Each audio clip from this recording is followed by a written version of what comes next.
All right, all right. Yo, This is yo. it. What's going on, everybody? What's going on? Special edition Lions Den on a Saturday night. Y'all got your drinks? Yes, sir. Got mine. I got mine. What you drinking on? What you drinking on? I'm drinking on that Hennessy Blanco. I got that A bourbon. little iced tea. I'm drinking Got the Jack Oh, whiskey. shit. You got the Jack. You didn't get the port wine tonight. You got the Jack. Nah, man. I think this is gonna be my only glass for the night because I gotta get up in the morning. So Uh-oh. Uh-oh. Uh-oh. You got to hit the bags and the gloves, huh? no, taking the kids out. Oh, y'all doing Right. something? Okay. Yeah. You know, because they have the week off, so every day That's we're doing. right. Yeah, you got something. Thanksgiving this week coming up. What you Yeah. guys got planned for that? Golden Now, I don't Corral. really celebrate Turkey Day like that anymore, because of the Indian thing, but Bro, I don't take it away from anybody else that want to for the celebrate. past few years, I've been taking the kids to Golden Corral on Thanksgiving, man. I ain't cooking a goddamn thing. We going to had that Golden before, Corral. man. They got it all. They got the turkey, the Yeah. ham, the pie, the ice cream. Bro, hey, Bro, there's one way they to got get out of look, cooking, you know let what me I'm tell you saying? this. You got everything you want to eat with Mhm. dessert for $14 Mm-hmm. for adults, and I think 12 or $10 for kids. You can't. Yeah, And you the would thing think is, I that don't have place to is wash sold out. dishes. Right. Yeah, just go eat, then come home and go to sleep. Yeah. That's what we're going to do. We're going to do that one. I think I was ordering a meal when her family comes in, but I want to do Fogo de Chao, but I just can't be around all them people, and I don't eat enough for it. I got to go when they got the Is that all you discount. can eat in there? It is Yeah. no, but that's the problem. I'm not.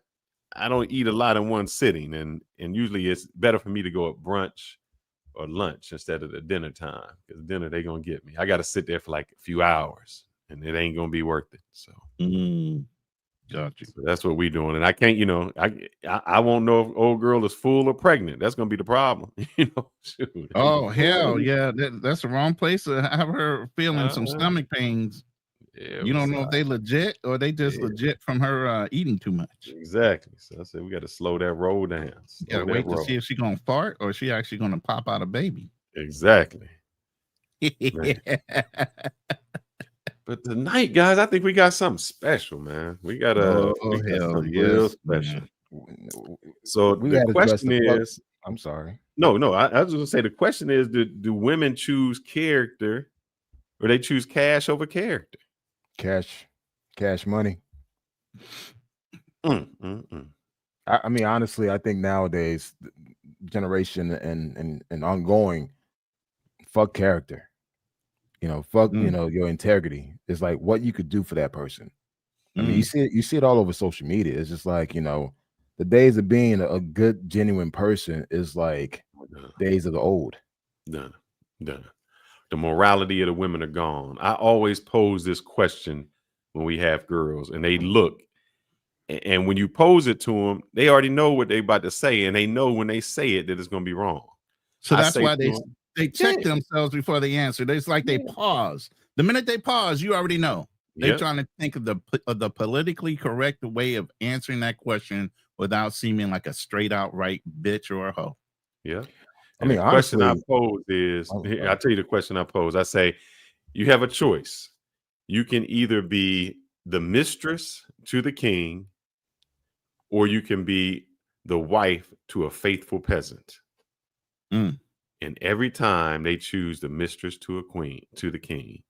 So That's that a means damn they shame. would rather have the money, be in there, have all of that, even though he's not going to be faithful. She's going to be one of many.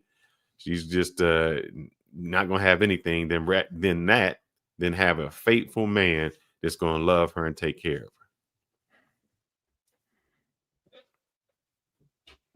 Yeah, that's a shame. Now you were about to say something, Black Man Travels. No, that's a perfect question to start off with. I mean, typically when I was single at the time, I used to always ask this one simple question: do you like a nice guy or do you like a good guy? And depending Is there a how they difference yeah, there's a between those difference. two? Yeah, there's a difference. There's Explain a the nice difference. guy They and sound a good real guy. similar to me. Well, a nice guy will always do things because he doesn't want to upset or not make a person feel uncomfortable. So he's going to be nice about it. So he's going to say or do whatever that you want to hear or see. A good person is going to do the right thing. Mm-hmm. So sometimes, I think people don't understand the difference between a nice guy and a good guy. A good guy, he's going to be honest with you. He's going to be straight up for you. He's going to stand on his ground. He's going to say things that you don't want to hear, but it's the truth. That's a good guy. A nice guy is going to say, you know what? Hey, you picked up weight, but he's going to sit there and lie to you and say that, you know what? You didn't pick up any weight, knowing that you damn well picked up 100 pounds. Okay. Guys are scared, man. We played that Thursday, and the woman said she knows how to do it. They know how to pick those specific women or men. Specific guys, yeah. They know how to pick them out all the time. But I think, really what got us on this topic, guys, is you have seen it before.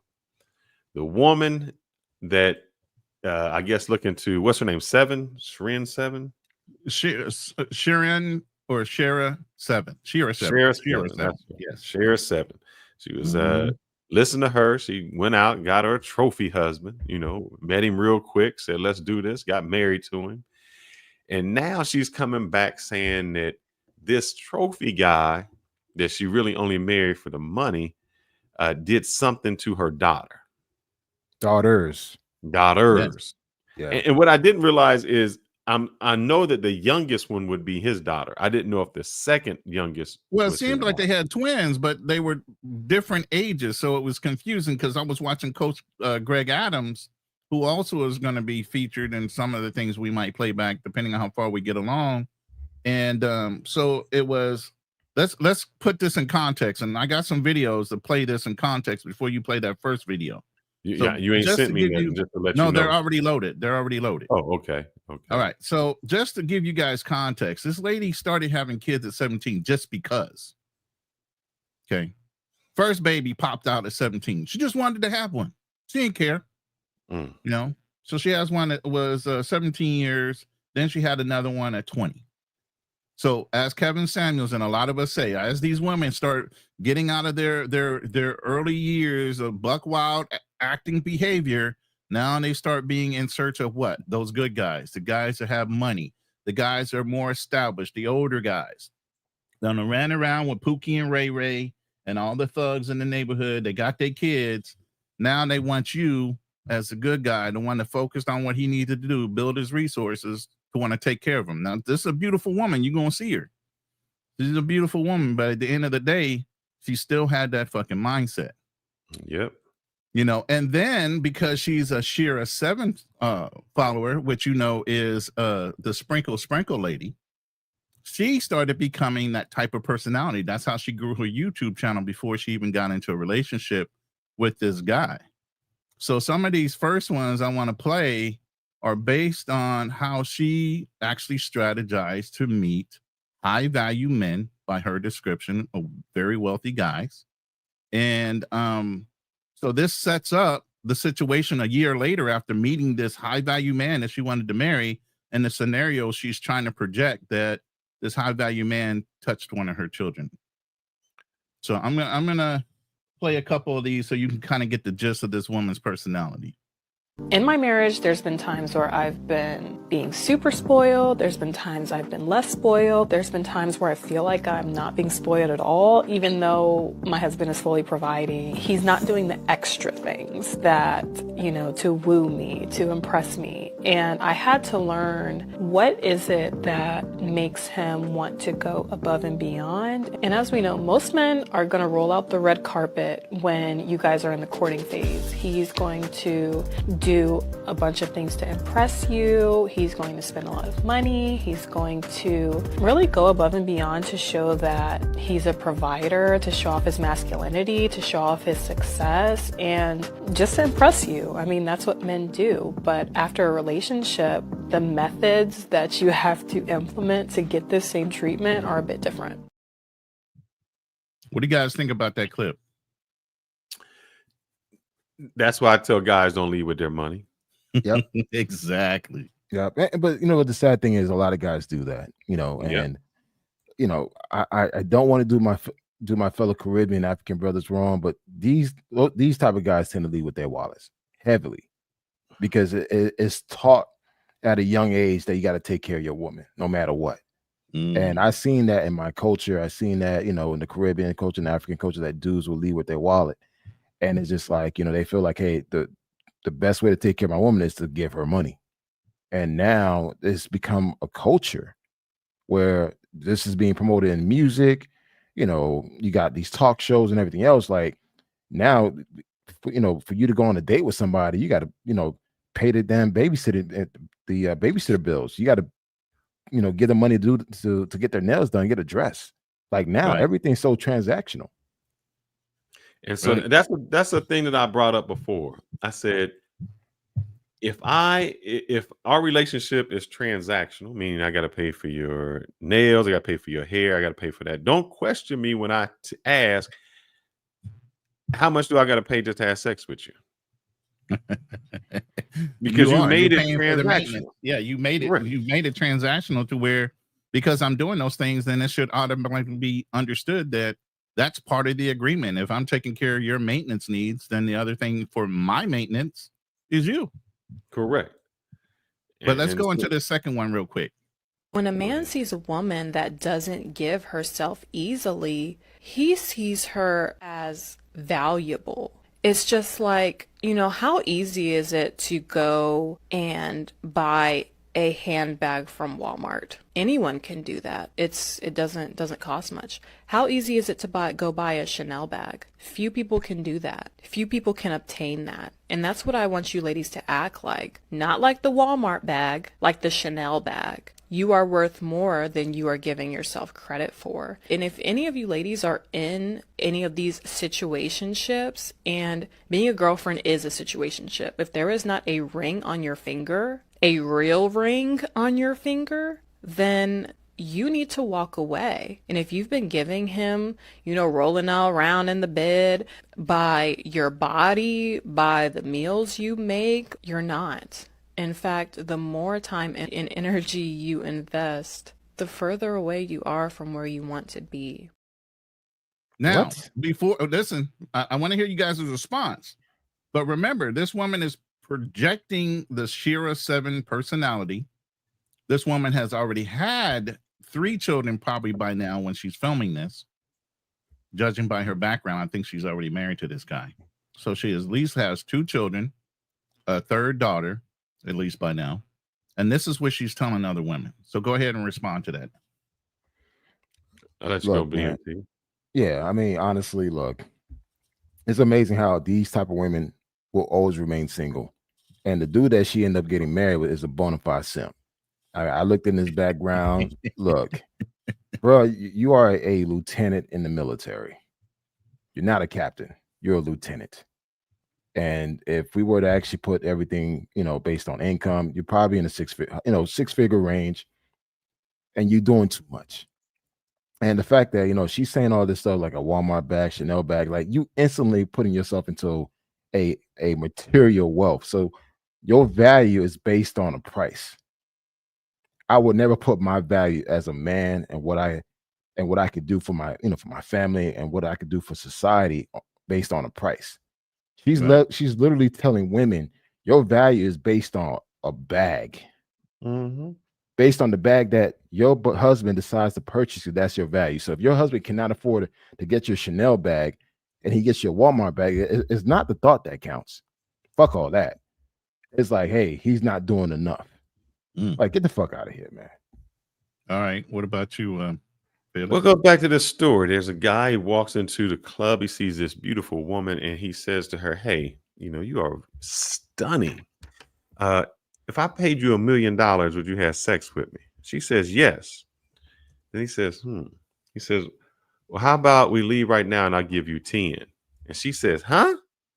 What kind of woman do you think I am? And he says, well, we already established you a whore. We just negotiating the price now. That's all about the price. So what she did by saying, I'm not a Walmart value, right. All you did was just put a price on what you are. We just negotiate how much you're willing to sell your morality and your values for. Mm-hmm. There's some people that won't put a price tag on that. Then no matter what, I'm not going to do it. And I think I showed this yesterday, and I tried to tell guys this is the type of woman that you would want, but they don't go for it. Let me see if I can find her real quick. Here she go, and I'll just play the first few seconds of it. Who we here with today? Kasaya. You can do a 360 real quick. With all due respect, I would not do that. I like this one. All right, so what begins with the letter T is filled with T and ends with T. She was sitting right there. Yeah, I'm not going. I ain't turning. With all due respect, I'm not doing that. Do I look like that's a different kind of person who is not going to sell their values, and they're not putting a price tag on that. That's what it is. That's why it'd be very difficult for me to take a stripper or an escort seriously for a relationship. They can be recreational use. The reason is they are always looking at you like a dollar sign. You are always put into some category that's how you are valuing. Right. So I'm gonna play this final one. Go ahead. But Fearless, nowadays, I mean, can you tell the difference between a stripper escort with someone that's part of, that's working a 9 to 5? They tend to have the same behavior. It's the same mindset. It's just one works a 9 to 5 versus the other one working the pole. I mean, honestly, I'm seeing more and more women having this gold dishes mindset. No, who are not strippers, who are not escort. That is true. They're requiring you got to spend. They're putting a value on how much you got to spend to take them out to dinner, or something like that. And I just say, is the cost of dinner, or you're a dusty, or you're lazy, you're not really thinking hard, or you're a fuck boy, or what they call us fuck boy nowadays, right? Oh well, you're a fuck boy if you're just cute. You're a fuck boy if you're just cute, and that's all they're gonna do with you is fuck you. They're not gonna even settle down with you. And before you play that one, this is how I respond to that, because and this is from the other day. Which one is this? So simple. And this lets you know that if you stand on your square, and I think it's 4. So let's see. If you stand on your square, it don't happen. Let's see if this one. Man, how many have you ran into in life? Okay, so let's say I run into 100 dudes. Probably about 4 of them. Yeah, they're about the odds. Mm-hmm. I fuck with that now. Probably about they're 4 about the odds. Yeah, that's so that kind of sound like you are delusional. You just catching just a sucker born every day. Basically. Yeah, because you know what I'm saying? A nigga that's, so you ain't never caught no nigga that's worth something doing that though. Am I kidding? And I'm gonna play this one real quick because she goes into it where she says the kind of guy she gonna get. Probably have once. See, the way this game work is you have to get with a man who ain't used to dating bad women. A man who don't get women that look like me on a regular. Mm-hmm. They give you the world. Pause it. They will give you the world because they And What? so wait. That don't look like her. Dude, I'm Right, literally like she's looking a at this baddie, woman. like she's a baddie. Bro, She is you are she far. is Wait, street chick, right? you are far from a baddie. And Right. two, I can see damn love handles while you sitting down and you wearing all black. but you Mhm. saying that, but here, I'm just gonna play a little more. So I want you to listen to her carefully. happy just to have a trophy on their arm. It's something for their ego. Mm-hmm. Oh, okay. And you're gonna get every single thing you want. He like when you talk crazy and shit. Yeah. As she Other sits nigga be like, man, yo, this bitch just said, bro. Bro, that nigga be It's hard to hollering. run Bro, game I be on on the that. floor Okay, crying. it's hard to run Like- game on a man that's used to getting women because they look at That's you like, the point baby right child, there. I could get a you. Ain't nothing. Like I'm used to you or even better than you. Exactly. Yeah. You gotta make sure you the best he done got. Mhm. And you finna get it all. How you spot That's what the they best. look like? I mean, they usually look like There you go. squares. There you go. Oh, that's me. It ain't She's talking even that about they me. ugly or nothing. They just look like squares, like lames. They Like, just ain't got that. yeah, they just ain't got it. They It look ain't, like nigga, your shoulder ain't even sitting right. There's something wrong with they you. look like the ones women pay no attention to. And what they Sweet talk you, you queen, good morning, beautiful, I don't all say that that mushy shit. ass Grand shit. Rising? Yes, all that mushy ass shit, you know. Mhm. Man, See, so first of go ahead. all, Go I can ahead, tell. Kalon, speak for yourself, Square. Look, I'm a square ass dude, man. Hey, it's what it is. I watch anime. I got 2 pair of glasses that I use to see. You know, I like interesting things. I like watching documentary. I'm a fucking square to the T. Mm. But I know for a fact that hey, I can stand my ground. And the thing is, people like her, I could tell she's from Miami. I could tell she's from the hood, Poker Bean Projects, Overtown, Liberty City. I could tell. And the thing is just like it's sad that they have this mindset thinking that everyone, you know, that doesn't act type of hoodish is a square. And Right. that's the mindset that a lot of people have. Right. Here's the thing, man. And I'm just gonna, just because we're on this one, I'll play this for a second just to let you know what the game is now, brother. The game is now, and you had a video on this. I'll just share this for a minute. We actually did a video on this. And let's see, entire. Then we'll get back to this topic here. And what this girl is talking about, maybe if I can get it. No, I got the sound. Response to going to Afrotech to find men. Black women are hunting nerds for hookups, marriage at conferences. I'm gonna go ahead and let Anton get into the video, but this is a response to both Anton and the person who I'm made gonna get to this. Which your it was this scene in which they observed that like the Anton. stereotype of like the cool kid and the jock and the cheerleader is actually not the cool kid anymore, and the new stereotype of like the nerds and the people who care about the environment and like the kids who were kind of excelling in life are now the new cool kids. So you see, now what they doing is now they are targeting the nerds. Because they already know those are guys who are going to be the ones that are most successful because of the electronic age and all the computer stuff that's going on. The nerds are now the ones that they're seeking because they have inexperience. Most of them are incels. Yes. They're subdued, and somebody that has a strong mind can, as far as a female, can manipulate them. But this girl lays it out. She says, look, what you have to do is when you go there, you gotta see the people who just got the tech job and then the one who had it for a few years. She said you can't date the ones that just got it. because they got that Wow. new money. They out there, they getting proud of themselves. They they newfound, they nerd, they ain't never been in this place. You got to get the seasoned one. So they already plotting, just going there to find the money. They know the game. Yeah. So when we say it, the women are choosing that cash over character all the time. So yeah, this they falls seeking right it. in line with this next video of the same lady that now has this issue with her supposed husband.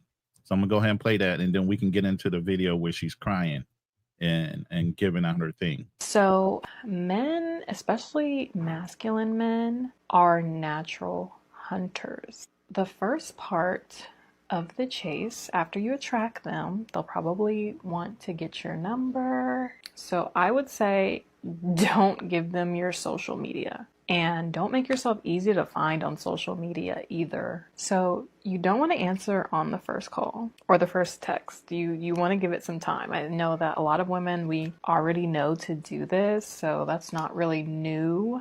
I think that sometimes when we meet a man that we're like, oh my gosh, like he has his stuff together, like he could make a good husband. I could see me being his trophy wife. You ladies get too excited and then you're giving a different energy. You're becoming the one that chases, and you never want to be that girl. Keep that same energy as if he was a broke, ugly Dusty. No, not exactly, but Brothers, keep that same energy that she's a 304. You guys will look at that woman because she's a very attractive lady. And we talked to Blueprint Passport yesterday or the other day. When I asked him that question, he said the same thing you said, Kanal. Oh man, that chick, she average, she this. I said, yeah, but for somebody, she's attractive. Now let's just remove it. Let's take a fine chick. You gonna simp over that? And he had to admit, yeah, I've simped over the fine chick. And so that's what I'm saying. You got to keep the same energy. To me, the prettier they are, the worse I treat them. Oh, because they're not absolutely. used to that. And it's sad that you have to do that, but that's what you have to do. You can't treat them like queens, because as soon as you start treating them like queens, every other guy has treated them that way. They're used to So it. you fall right in line. And so you can't do that. You can't if you're going to take every girl to Starbucks on the first date, and then you see this chick and you're trying to take her to a 5-star restaurant, you messed the game up right there. Here's the thing. Yeah, go ahead. I'm gonna say this. Most women do all this dressing up, getting all ready for other women as far as competition. They don't dress up for you. They dress up for other women. Okay. So at the end of the day, this is an old school trick we used to do in the clubs. We used to take a mediocre chick in the club, and we used to show her all kind of attention.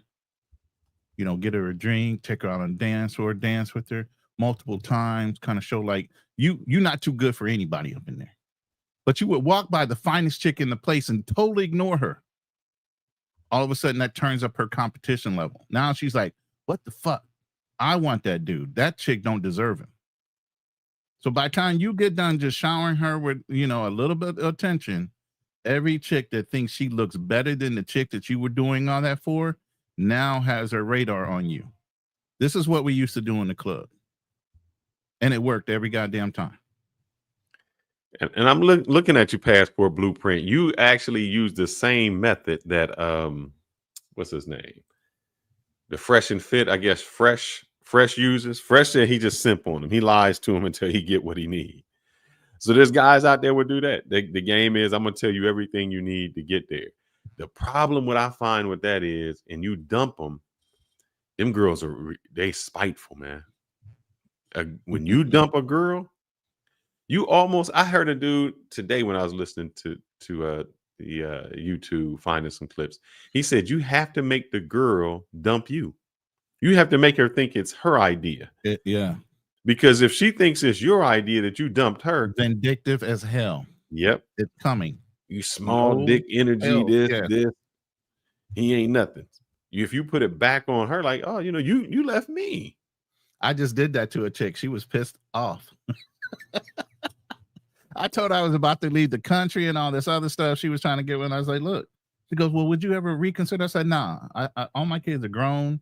I said, I want to travel. I said, I want to live overseas. I told her about the chick that I was seeing in the Philippines and all that. So she knew she was number 2 already. And the fact that I just put her in her place and said, nah, I wouldn't stay here for you or anybody else. Oh, she was smoking hot over that shit. Then I would ignore phone calls and would barely call her. She was hot. Hot. Like, what the fuck? You can't call me. I said, I send you a text every once in a while, but I told you my situation. What you want? But you could at least, no, that's an everyday thing. I'm not your boyfriend. You just said you wanted to be casual friends. I give you that, and what do you do? So do you think it's good to just be an asshole and make a lot of money? And I say that, I'm going to play this clip, and I want you to see what, because she's falling into some issues right now. And she's upset that the man she married was cheating on her with, you know, her friends, a dude. She cheated. Dude was out there. But I want to show you the reason why she married him. And y'all going to know who this is. Yep, give it 1 second. As O'Shea says, he was over there clapping all kind of cheeks. Exactly. I was not in love. You weren't in love? No. I loved him, but I wasn't in love yet. Even when you married this man? Yeah, that's right. Lisa Ray McCoy, I didn't know this. Mm-hmm. So when you married him, you were in love with him. Mm-mm. Why'd you marry him? I go through the airport, we holding hands. I see this big picture of him on the wall. And I look at him and I said, why is your picture on the wall? He says, well, I am the premier. I said, what does that mean? He said, it's like the president. I said, cha-ching. I love you so much. Bingo. And I said, see you Thursday. You know what I mean? So, you know, the deal was already sealed before I even saw him at the airport. But I can't say that he didn't make the deal sweeter. Of course he did. Bro, that's crazy work right there. See how women do you? Man, If they know your business, if they ask you online while you're meeting them, what is it that you do? None of your motherfucking business. The crazy part about that is that she was hated in that country, like extremely hated. They want her out. Like she was doing her best to fight to keep her title and her credentials. They was like, nah, literally get the fuck out of our country. But she found out that he was sleeping with Nicole Murphy. Dwayne, what's his name? Was on Martin. The Martin's girl. Dwayne Martin. Yeah, Dwayne Martin. You know, he was married to one of the girl that was on Martin, the light skinned one. So wait, guys. Before Diddy was tacking. Oh Lord Jesus! Wait. Allegedly, guys. Allegedly. Let's use that this word. Dude is a known cheek clapper through even Diddy at this point.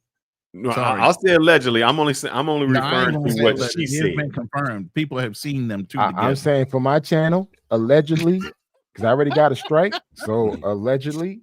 I'm only repeating what Lisa Ray said, according to her, not according to me. I was not there. I was not on the plane. I was not in the country.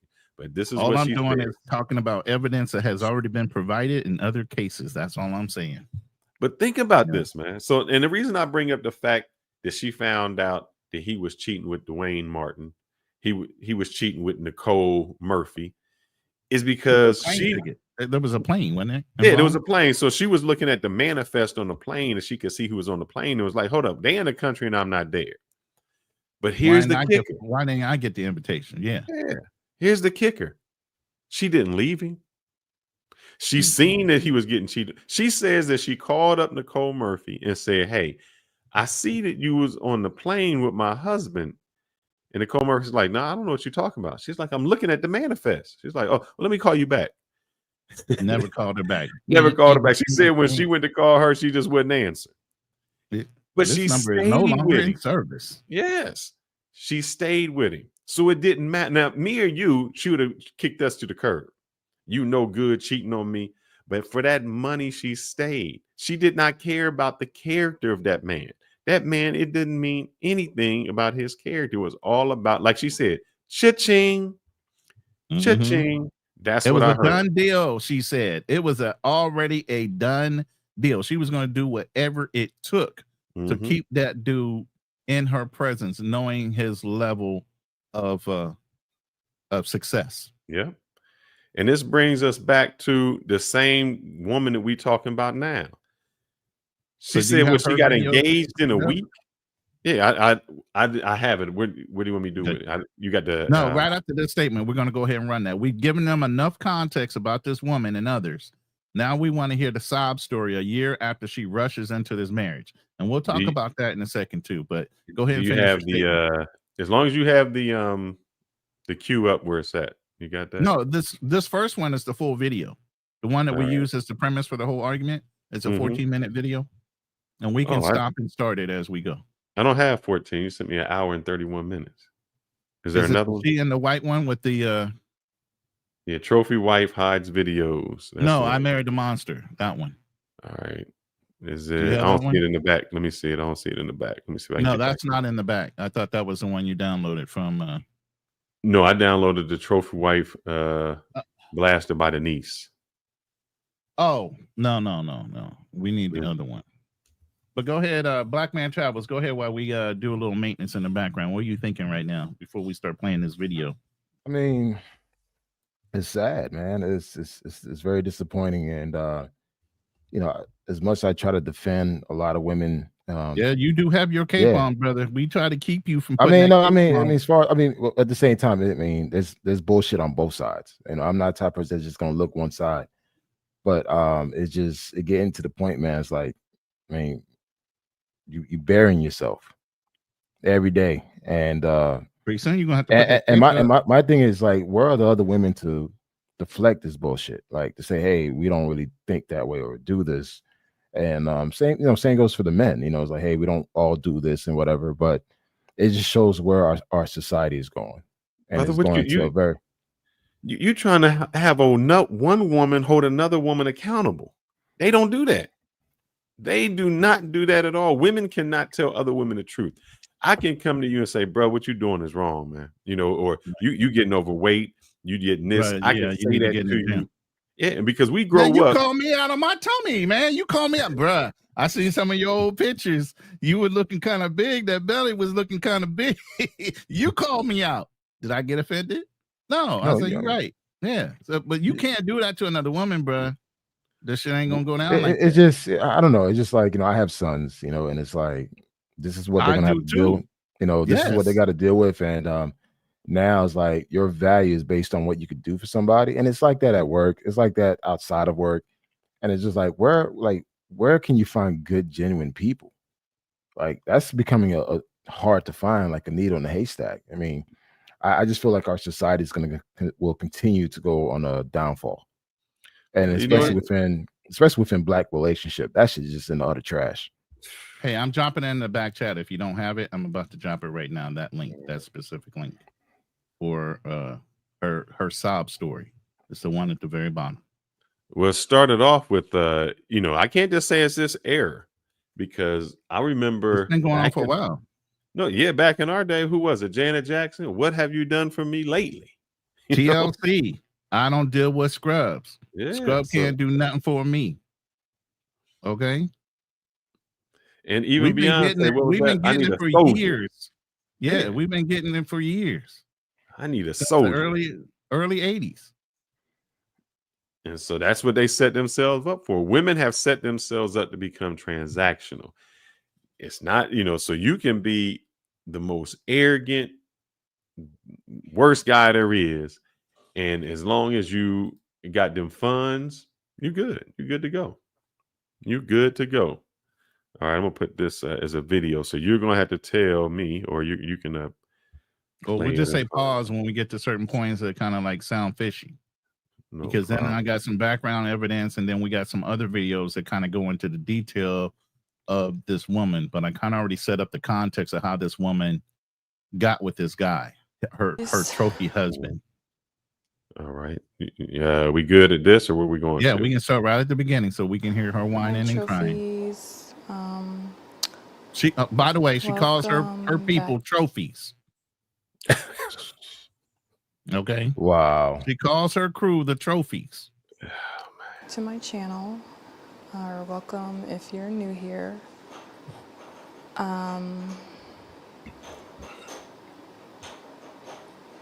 If you hear my any noise in the background, that's the new baby.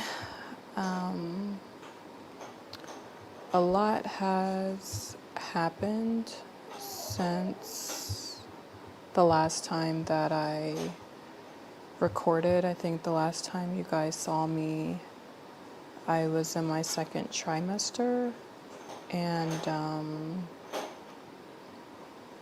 yeah, I think I did post an update in the community section. Where can I fast when forward the to get baby to was something? Yeah. born. Let me see. I'm gonna get to something. But I can tell you this: that robe she got on, oh, that's some money right there. I'm letting you know that's just not some. Oh, she's that's- wealthy. She drinks. She only drives foreign cars. He's gotten her the best of the best. This is on a lieutenant/captain salary in the Navy, but he must have come from money because he actually has way more than any lieutenant in the Navy should have. Tried so much.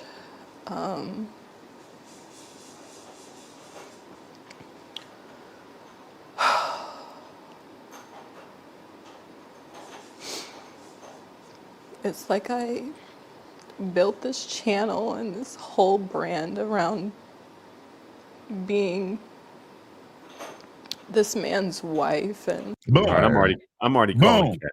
Liar. Boom. Liar. Stop it right I'm there. like, I'm like, Stop it right there. And by the way, let me give you some background information. If you were to look at this young lady's website right now, her YouTube channel, she has deaded all her content. This is the only content that's still left on her page. yeah, because she's trying to eliminate all proof. She's hiding everything. Now, other YouTubers that already started dealing with her past, other YouTubers have pulled up a lot of stuff on this woman, besides what I showed you that was left over in her TikTok, because she started pilfering through her TikTok on all the different things about her personality and what she looked for in a man and why she was looking for a wealthy man, why she settled for this man, all these other things. She's trying to look so clean right now. So she's gone through and filtered through a lot of her content. But go ahead, Black Man Child. No, I mean, you perfectly said it. Just lies. I'm picking at her body language. I'm looking at the phony cries, the tears that's coming out of her eyes. No tears. And I mean, honest, look, beautiful if I were to woman. find out here's the thing, guys. We need to stop. Beautiful telling, on the outside. No. I'm gonna ugly. push Listen, back. you can say I'm gonna ugly on push the back. inside. I'm going to You can push back. Let me push back. Here's the thing. We need to stop telling everybody's fucking beautiful. We really need to stop doing that. She's attractive. When I call someone beautiful, I look at inside and outside. Your personality, your whole being. That makes you a beautiful person. Fearless could be a beautiful man because the type of man he is. You could be a beautiful person because of the type of person you are. But if your attitude, you sneaky, you a fucking liar, you do conniving shit. No, you're not fucking beautiful, man. You're attractive. Correct. It makes you ugly. You're attractive. Yeah, you're attractive, but you're not fucking beautiful. And I think a lot of people need to stop throwing that word so loosely, man. We throw it out there so loosely, like, yeah, she's beautiful. Like, no, she's not. She's just attractive. Okay. So let me clean that up because I was trying to. Yeah, clean that up. Beautiful woman to look at right off the bat. But as you get to know her, you see the ugliness inside her. So that's why I used to say a lot of people and people that have heard other podcasts I've been on, I'd rather take a good solid 6 than to take a fucking 9, 10 that's going to be a headache because of her fucking ugly nature. And this is the exact same thing that I was talking about. This is the example I will use moving forward on a reference point of what a 9 or a 10 might look like, or even a high value 8 when it comes to overall looks. Not her fucking attitude, not her nature, none of that shit. Just first glance, she's not a bad looking girl. What gets me is this. If I'm about to break down a story that's sad, and I'm like, because the camera's here, and like she said, oh, you can hear you hear somebody in the background, they just cooking. That's like the wife's sitting right there, the family sitting right there, and I'm like, all right, hold up now, I'm about to make this video. Now, what happened was, who does that, man? Because if you're gonna make a video that is sensitive in this type of nature, you're gonna be somewhere private. You're gonna be like somewhere where you're giving your emotions and everything out, not where people around. You just don't do that. So you can tell that it's. I called it. But all right. Trying to teach other women how to attract good men and provider men and all these different things. And I truly held my husband or saw him as the bar for what every woman should, type of man that, or type of husband that every woman should aspire to have. And I didn't realize that the person I married was actually going to be my biggest nightmare.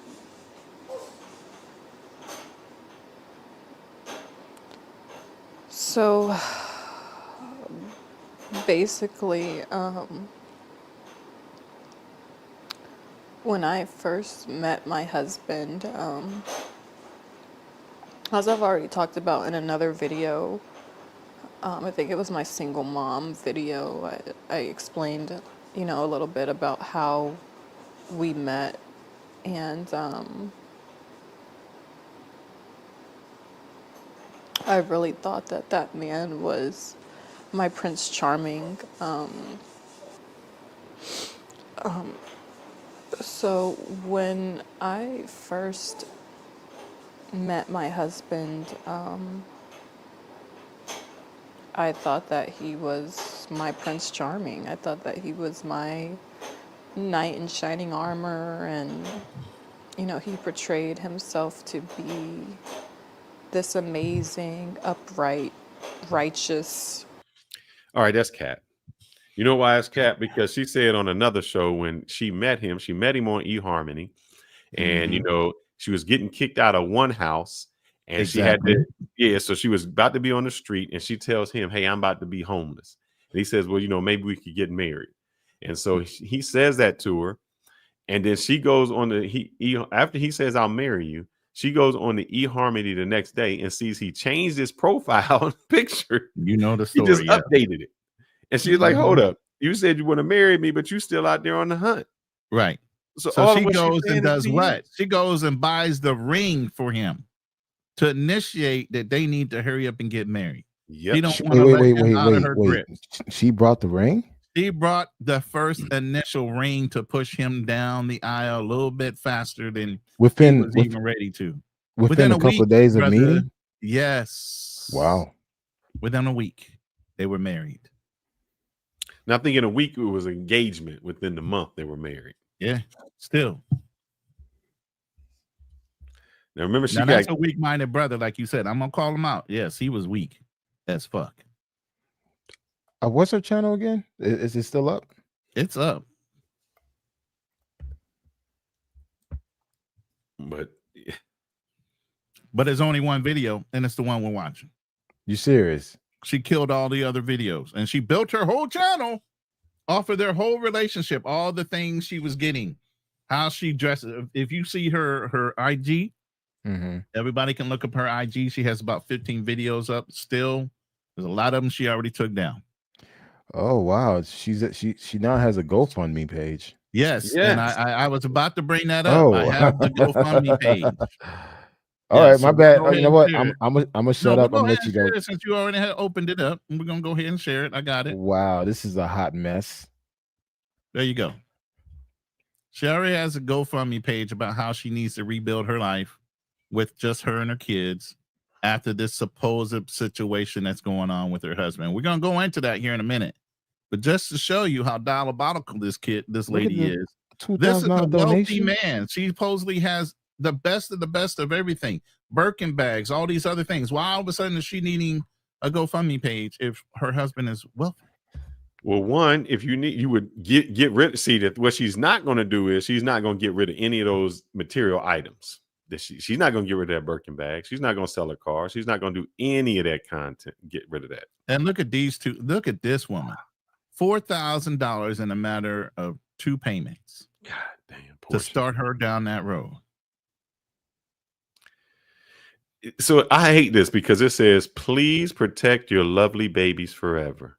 It wasn't your fault." Well done for walking away. Many women don't. Thank you for believing in the girls. Here's my problem with that. She didn't protect her babies. No, she did not.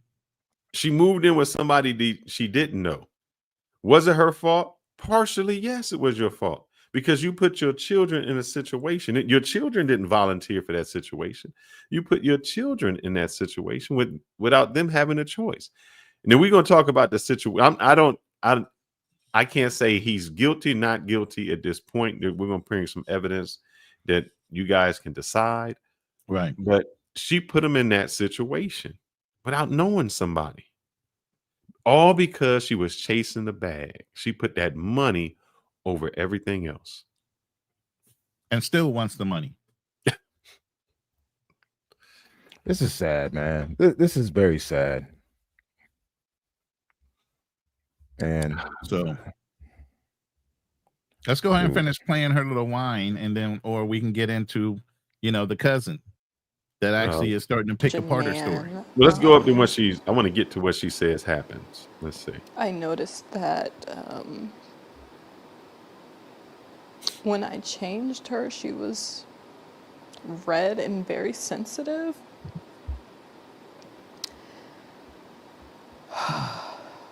And immediately. Listen to that word, immediately. My first thought was, did someone touch her? And the thing is, that wouldn't be my immediate thought. I'm just thinking about this. All right. Right. If you have a daughter and you changing her and you see a rash, the first thing I would think diaper of is, rash. Yes. Is there a diaper rash? The pamper stayed on her too long or whatever. Correct. That wouldn't be because if you're living in a household, I'm in a house, me, my wife, my kids, that would not even be an immediate thought. That would be like the last thought that I would have. Mm-hmm. Now, just hear how she says immediate. I'm going to show you how immediately she pays attention to her children. Here's point. In my marriage, there's been times where This one. I stayed in situations much longer than I had to because I had children in those situations. So I understand the struggle of that. Definitely.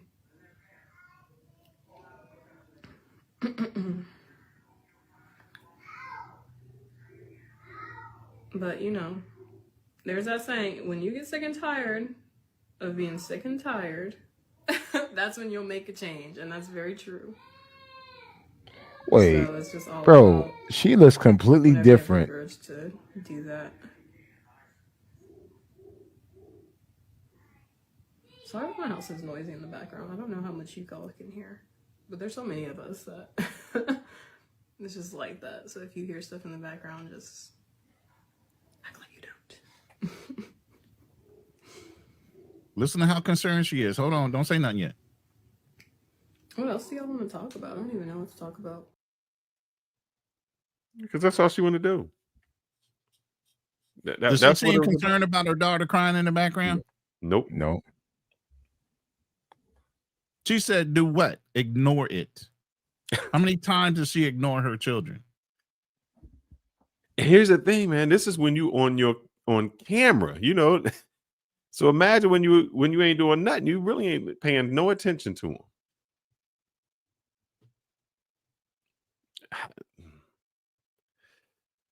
Well, you said to me, let's play it. Oh, God. Gosh.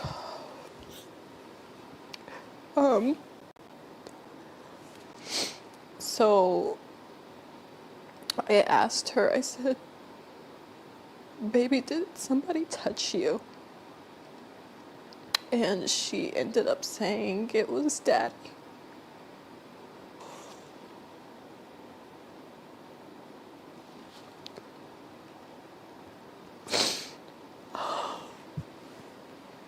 Now she's gonna get a lot of pushback from a lot of different women from this. I felt like my world ended on that day.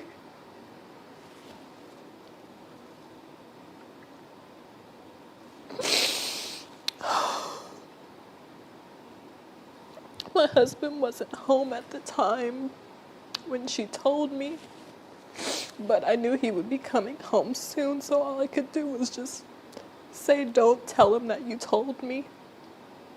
And I just instantly started trying to think of how I could get my kids out of the house. Because I knew if I confronted him or asked him about it, that he would just lie.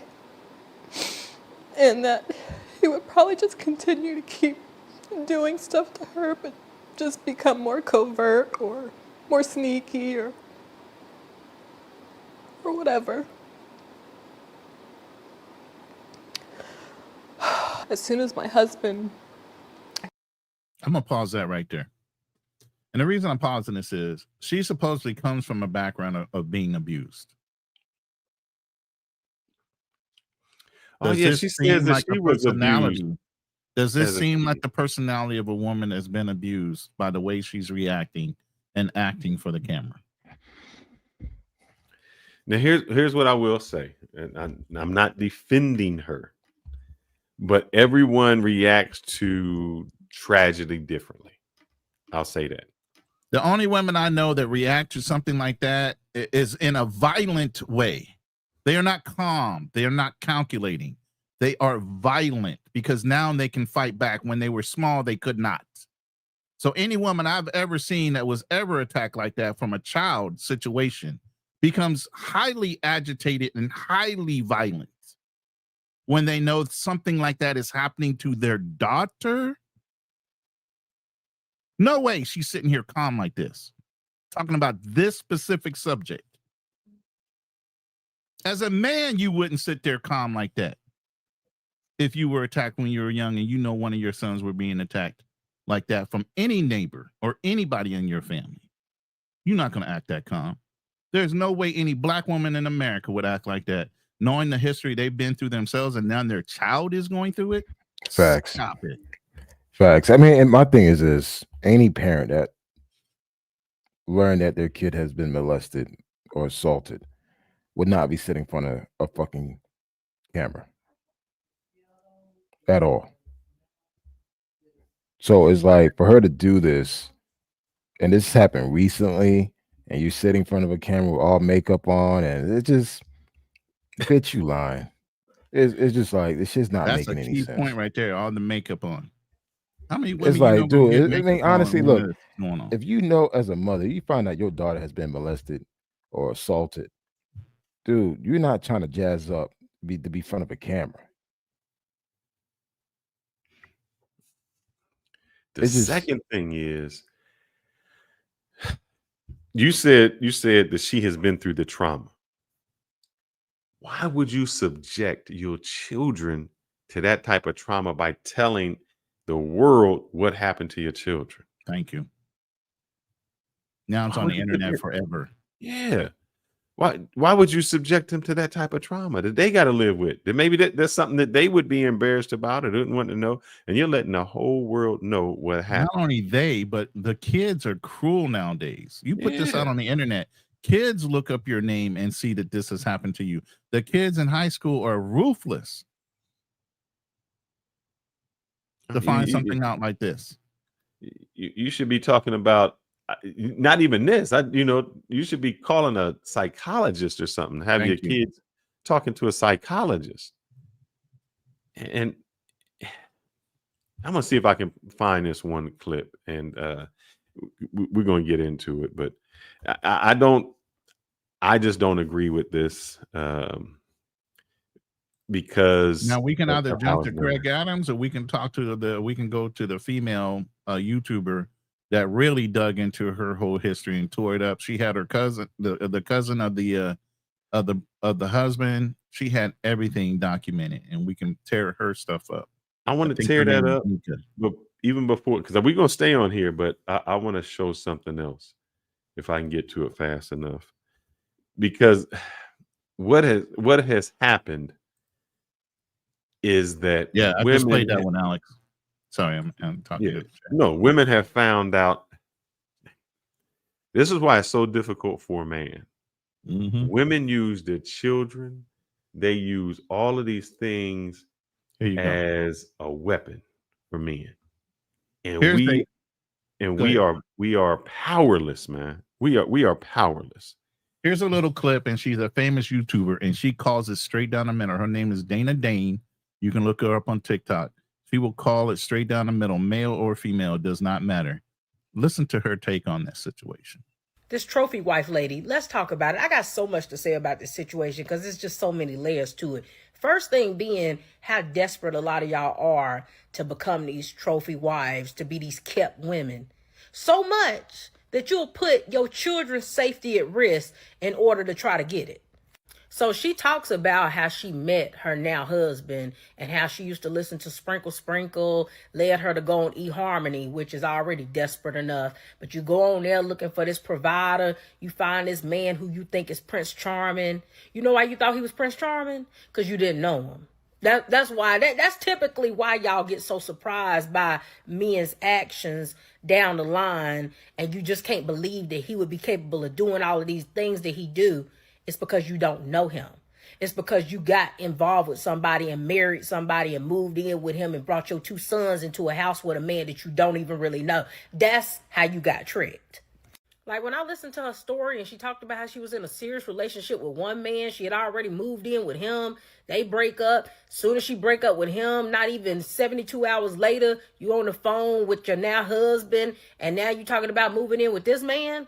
Like it's very much desperate. It's very much pathetic. It's very much you don't care about your son's safety because you just keep jumping from household to household with these different men that you don't even know. Men can smell the desperation on women. They can smell it, right? So not only are you on the phone telling this man you barely know that you need somewhere to stay with you and your sons, this man bring up marriage to you prematurely and you run out and go buy a ring because you want to make sure he's serious about marrying you, you smell desperate. He can smell it on you. A lot of these men who are predators, they seek out pick-me women because they know one thing about those type of women. They weak-minded and they desperate for a man. And they desperation for a man will make the accessibility to the children easier. And it's so unfortunate. It's so unfortunate that these women want a man so bad that they sacrifice their children's well-being in the process. And I already can hear y'all now, give her grace, give her grace. I'm not giving her grace. You know why? Because children were harmed. And I don't play about kids. I don't play about kids. And I definitely don't play about kids being SA'd. Right? So I appreciate the fact that when she found out, she did something about it and she believed her children. But she won't get no grace from me because in the end, it's your bad decision making that got you there. That got your kids harmed in the first place. One day y'all gonna learn about just listening to anybody get online and telling you that they can sell you this ebook. They can give you this step-by-step instructions on how to meet a good man, how to meet a rich man. If you meet them type of men, that's by the grace of God, but nobody can give you a handbook on it. Especially not somebody who had to listen to somebody else. You telling me you had to listen to Sprinkle Sprinkle and now you think you so much of an expert that you could be selling ebooks and you can give out instructions and build a whole channel off of something that you ain't even mastered, off of a man who ain't even the man that you think that you married to, right? But this is how it always play out because you can't listen to these people online. You don't know what happens when these phones close. You have no idea what they dealing with behind the scenes. She came forward and told the truth about what's going on behind her scenes, but there's so many who will never do it, right? There's so many women who come online and sell you a dream and they never tell you what they have to pay for it for real offline. At the end of the day, I'm very saddened by this situation, and my heart goes out to those 2 little girls who were harmed by that sick man.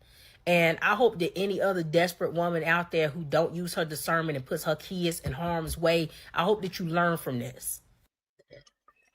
See, I hate that because she already made an accusation.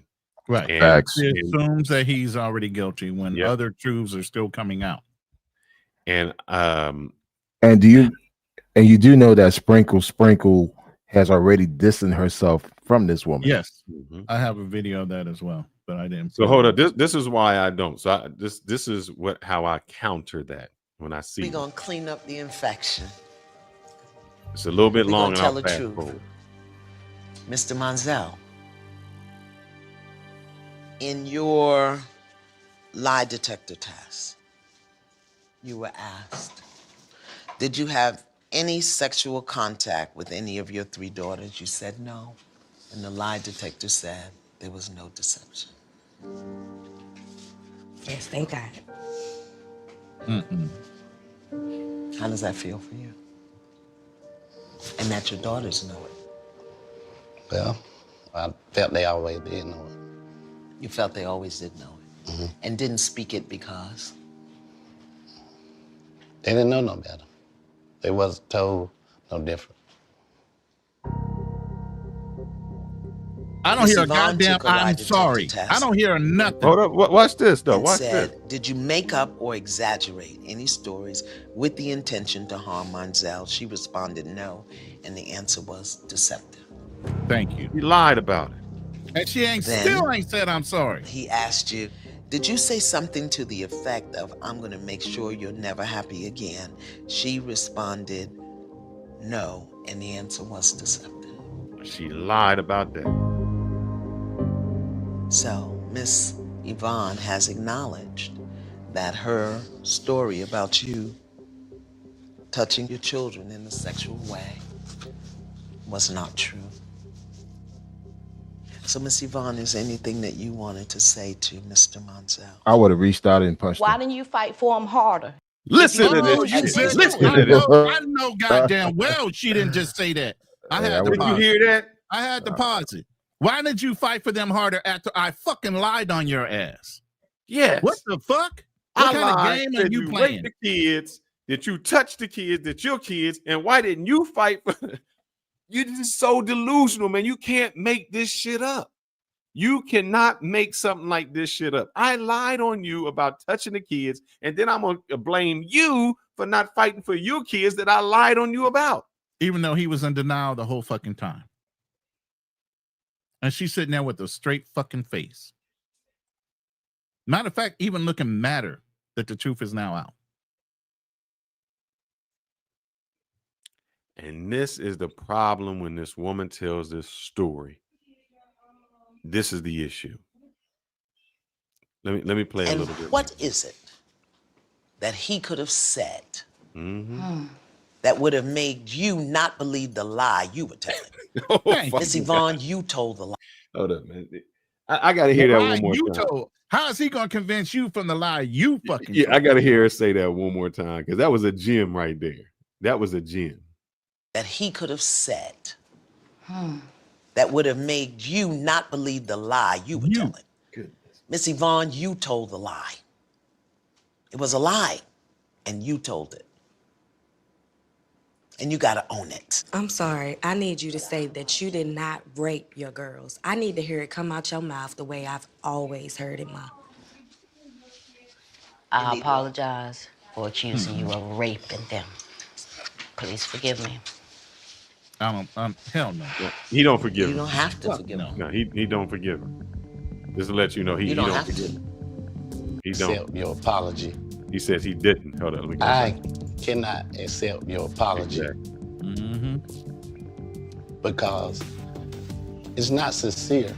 It's not. Deep down, I know that you didn't believe that. You Because- knew I had no sexual desires for my children. For 25 years, this thing has broken me. She don't give a fuck about that. She don't happy. care, man. She's happy. That's what she wanted. She wanted to break him. She wanted to keep him in misery. She said it. The thing is, she brainwashed the children to believe the same thing. Exactly. So no matter what he does at this point, somewhere in their mind, even though they know that the mom lied, he didn't do it, she created this story that they have believed for 25 years. If you tell that lie for 25 years, you start to believe it yourself. I know people that I've done stuff with, that we were somewhere together. They have lied about the story so long that I start to believe their story over my story. And I'm like, I was there. We was there to Hey, wait a minute. I don't remember that, but I'm gonna rock with it. Because they said it so long Yeah, I the ain't gonna wrong try to way. fuck your shit up. Yeah. You don't know. It has affected my life in ways I can't even count. The things that you did. This is not no game. This is these children's lives. And it's just a demon in you that you need to deal with. Exactly. And he said it just right. And D-Ward there's said no, pure motherfucking evil. No accountability for these chicks. And I think until something happens to these women, that you will keep something like that. And I think I have one clip and I can probably try to fast forward through this one as fast as I can, that where somebody was actually held accountable. I download it. No, I'll just play it from the internet and we'll just skip through. Where somebody was actually held accountable. And I know y'all may know this story, y'all may not. So this is OFD Duty. She said he touched her son.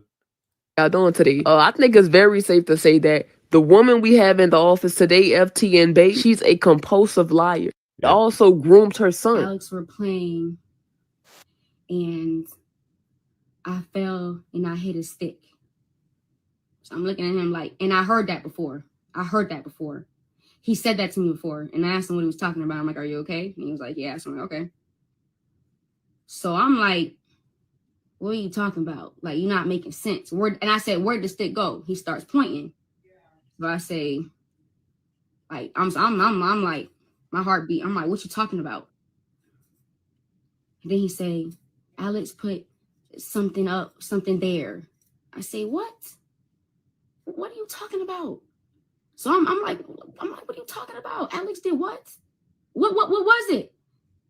He says, "It was a little spiky thing." I said, "Where'd she get it from?" "I don't know." I said, "What color was it?" "Silver and gold." I said, "Okay." Freaking out because I don't know what's going on. I'm asking questions like, So I'm gonna how did skip you feel? past all Lying that. to her son and traumatizing her own son. Anyways, I basically came here to tell y'all that she's an inmate now. It's the rapper OTF Duty Low, the man who was falsely accused of molesting her son. He said, "This was a long, stressful milestone in my life. Throughout the trials and tribulations, I stood tall after all the lies and backlash. Stop playing with my name. First in history, justice. First time being served from a scorned woman who tried to ruin me. Cancel her. Stay blessed." Here's footage of FT and Bay getting arrested. And honestly, I do not feel bad for her. I only feel bad for her son and the rapper, OTF Duty Low. Learn from your mistakes. Be a better person and let that be the... I play that because here's the issue. When he was going through the trial, she said that, "Hey, my son, he stuck something up my son's rectum. He did all this." The guy's like, "Man, I don't know what you're talking about." She put his name out there, falsely accused him. And because he was under, when somebody falsely accused you, when you get a lawyer, what's the first thing your lawyer say? Don't say nothing. So while this girl is getting on Tasha K and she getting on all these platforms, he got to sit there and close mouth. Say a word. Not say a word. She's ruining his entire reputation. She's saying all these things about him, ruining his career, and he can't say a word. And people are like, "Why aren't you defending yourself?" He's like, "Because whatever I say at this point, they can use against me. They can twist it, so I can't say anything." Then it comes out that she made the story up. She lied about the whole thing. She was trying to convince her son to say something that wasn't. Now, finally, she was arrested for it. But I want you to think about this. Her arrest compared to whatever her jail sentence is, compared to whatever his jail sentence could have been, is nowhere near the same. Yeah. How he would have been treated in prison and how she treated in prison, nowhere near the same. How much money he lost because of this accusation and how much money she'll either have to pay back or she lost, not even the same. We never get treated like that by a false allegation, man. And that's why I said, before we let the woman who was before said, "Oh yeah, the guy did this," I cannot convict the man before I hear all the evidence. When somebody just comes out, because I've heard too many stories where things have been contradictory, where guys have lost their career, their livelihood, and they can't get it back. And women, all they have to do is shed a few tears. Emmett Till, all these other men, way back in the day when it was a racial line, even. Mm-hmm. All a woman had to say was one little word. We Or can shed fast a tear forward. that it was an assumption of something done wrong to that woman. And automatically that man is tried and proven guilty. We don't even From have to go here. back that far, man. We can go to Johnny Depp, where he lost his he had the Career movie for a deal while, with yeah. Disney. Yeah. Now, just imagine Disney says we're going to pay you $30-40 million. He loses the deal, but the woman's not going to reimburse him for that. You lose nothing. To come out and say this, an accusation is so vile, is easy for a woman because the downside is nothing. It's nothing. They're not going to say, hey, you got to pay back this Restitution GoFundMe for him money. losing all this money. They ain't gonna do it. Nothing. And even if they prove, so I don't know what happened, but I'm just giving a scenario. Even if they prove that he did nothing wrong, she will come back and say this. That's what my daughter told me. And I'm going to believe my daughter. And women, I don't care where they went, they did some kind of test or because that's the first thing you're supposed to do. Take your daughter to get tested. When they do those tests. The thing that they will say is, I'm glad you believed your daughter. Even if it's a lie, they will still follow. I'm glad you believed your daughter. Well, it's proven to be a lie. She lied. Doesn't matter. There's a certain faction out there that's always going to be with her. To err on the side of error than and caution than to ignore it. But yet and still, her daughter can be in the other room while she's filming and she won't react to that. And that's on camera. On a lie. Did you want to hear the rest of her or did you want to put the niece in? We can get to the niece. Yeah, let's get to the niece. All right. Let's start dispelling all this shit. Now just to say, I mean, honestly, guys, it's hard for me to just hear all this bullshit.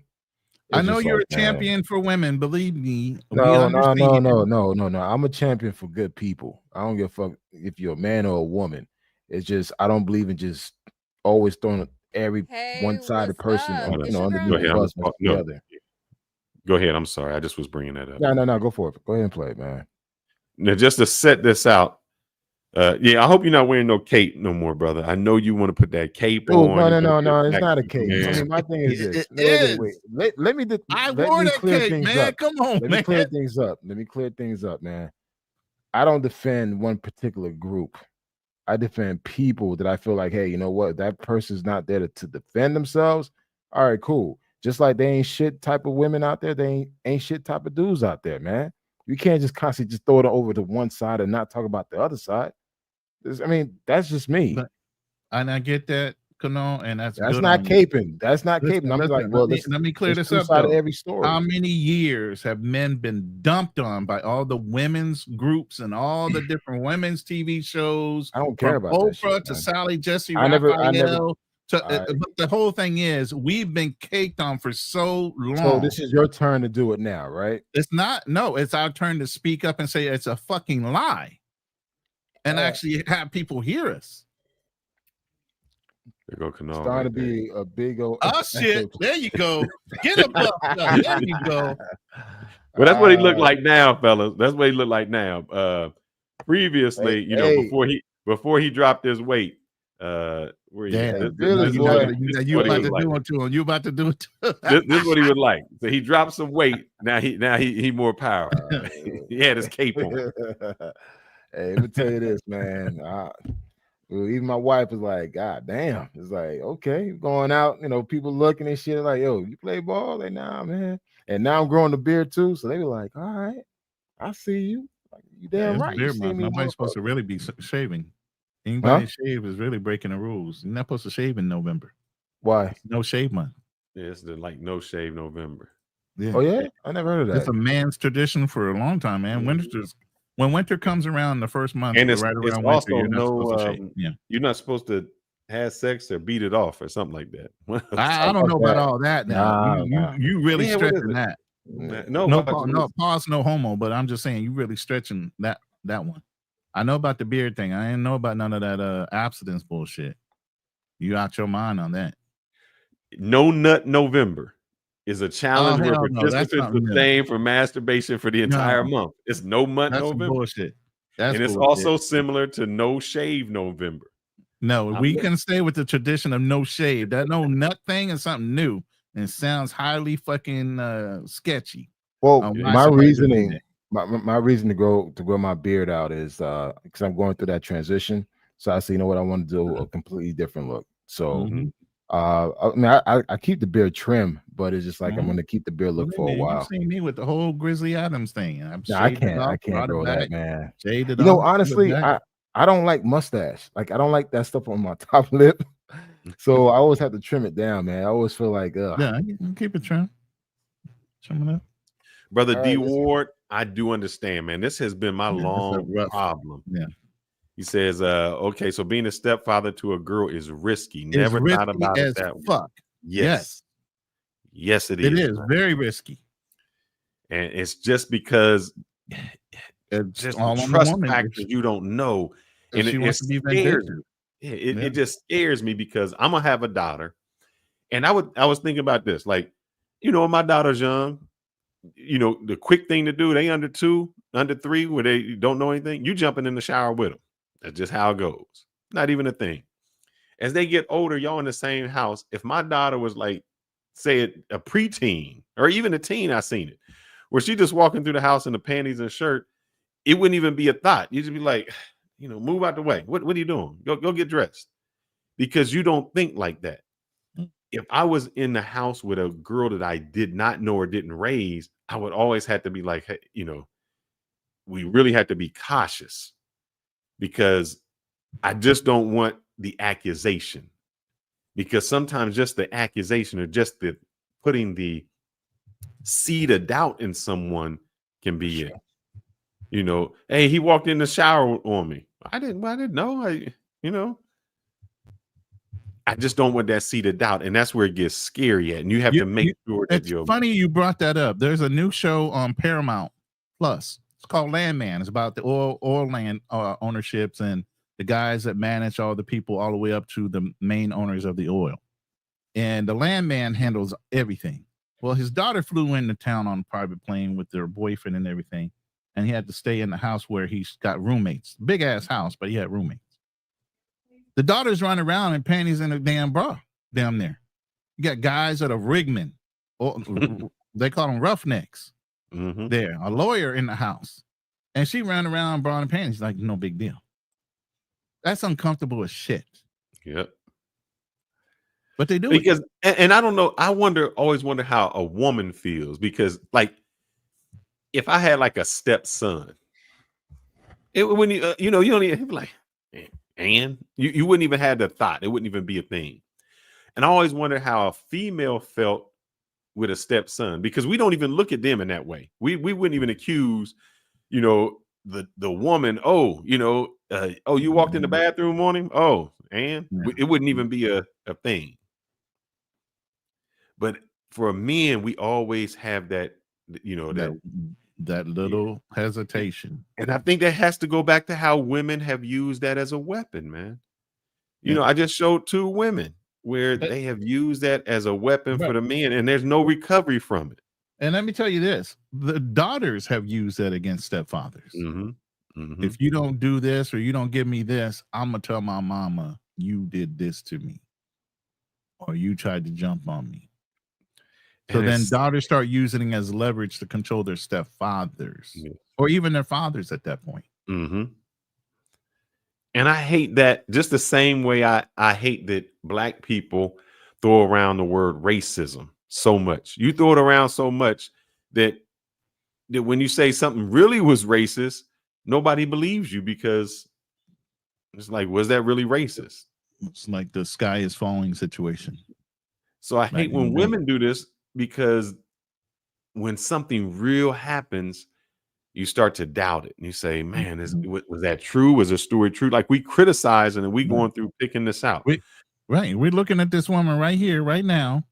Got home. And on first sight, you would think, oh, He was she's actually got to be, picking up. she's got to be tormented. Yes. But now the truth is starting to come out, and this woman is nowhere close to being the person you think by looking at her is true and accurate. What they call it, pretty privilege back in the day, and still now to this day. Because what they would always say is, why would a mother lie? Why would she, that was the thing. Why would a mother lie about that? You think it's unthinkable, but we just showed that, yeah, that's possible. A mother would lie. But we always say, well, why? You got to believe her. Believe all women. You got to believe all women.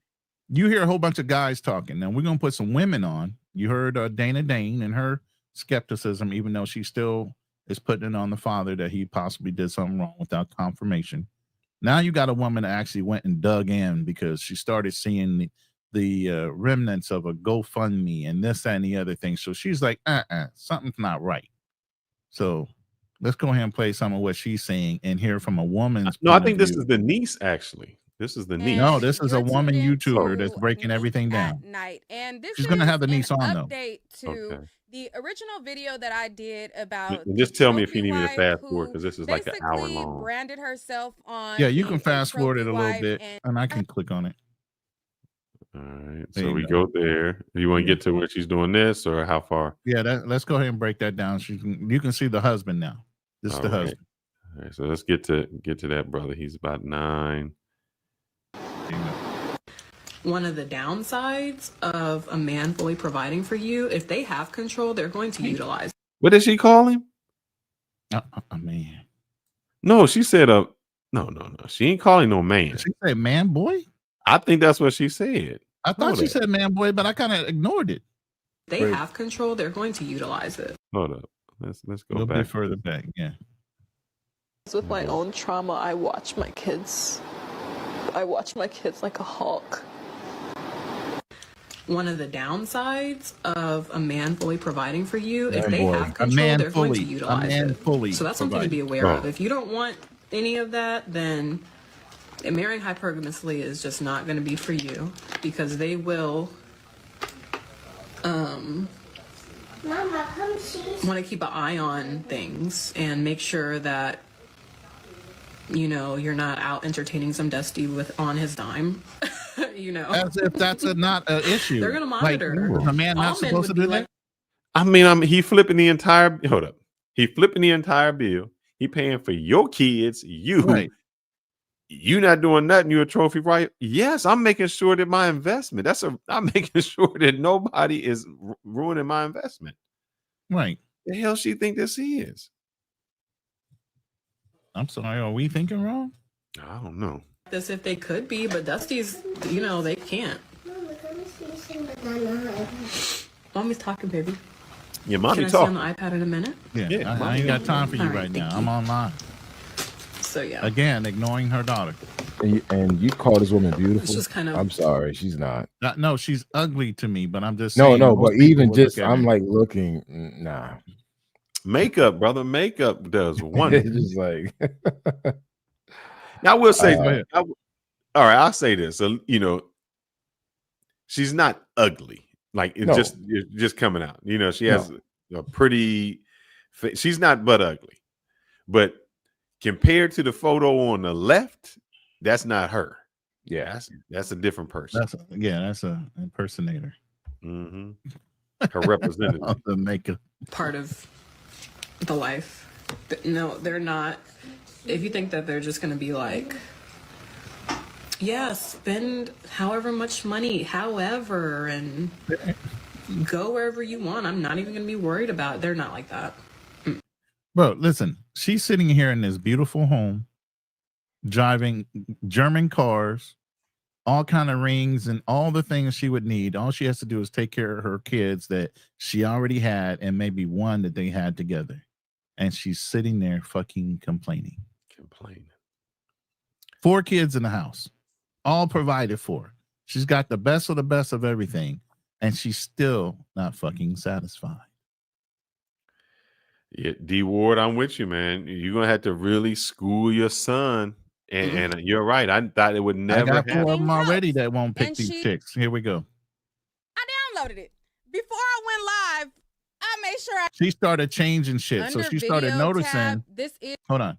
She was noticing as this lady was live, she was noticing ISIS deleting her shit, knowing that this lady was live, get ready to tear all her stuff out and bring all the evidence up that she was gonna bring up. She couldn't bring up half of it because the shit started disappearing.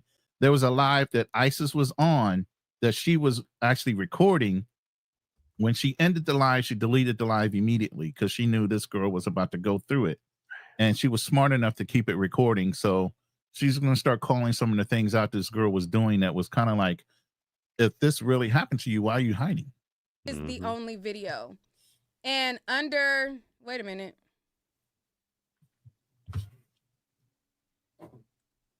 Wait, she took the lives down.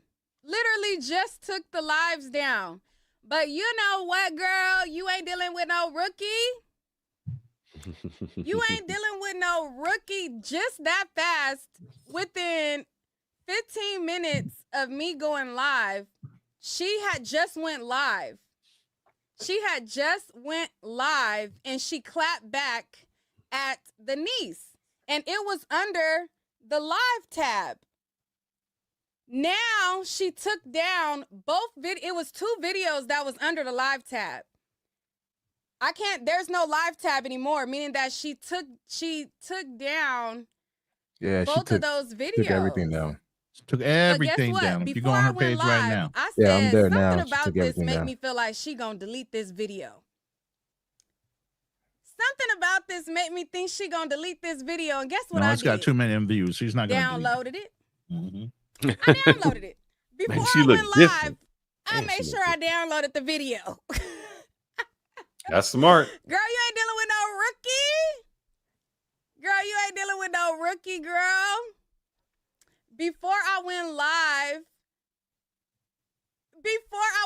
I said, you know what? Before I go live, let me download this video just in case she deleted. And true enough,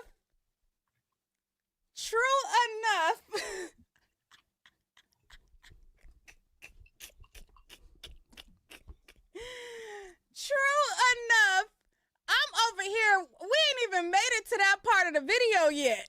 Her website sucks. She has a website. We for- have not even She made took it all to her that shit part of down. the She took No, them no. off her TikTok. She okay. disconnected a lot of stuff. Believe me. Her website Yeah. sucks, man. I'm looking at it right now. I'm What is like, she She selling started on the tearing up her website? stuff.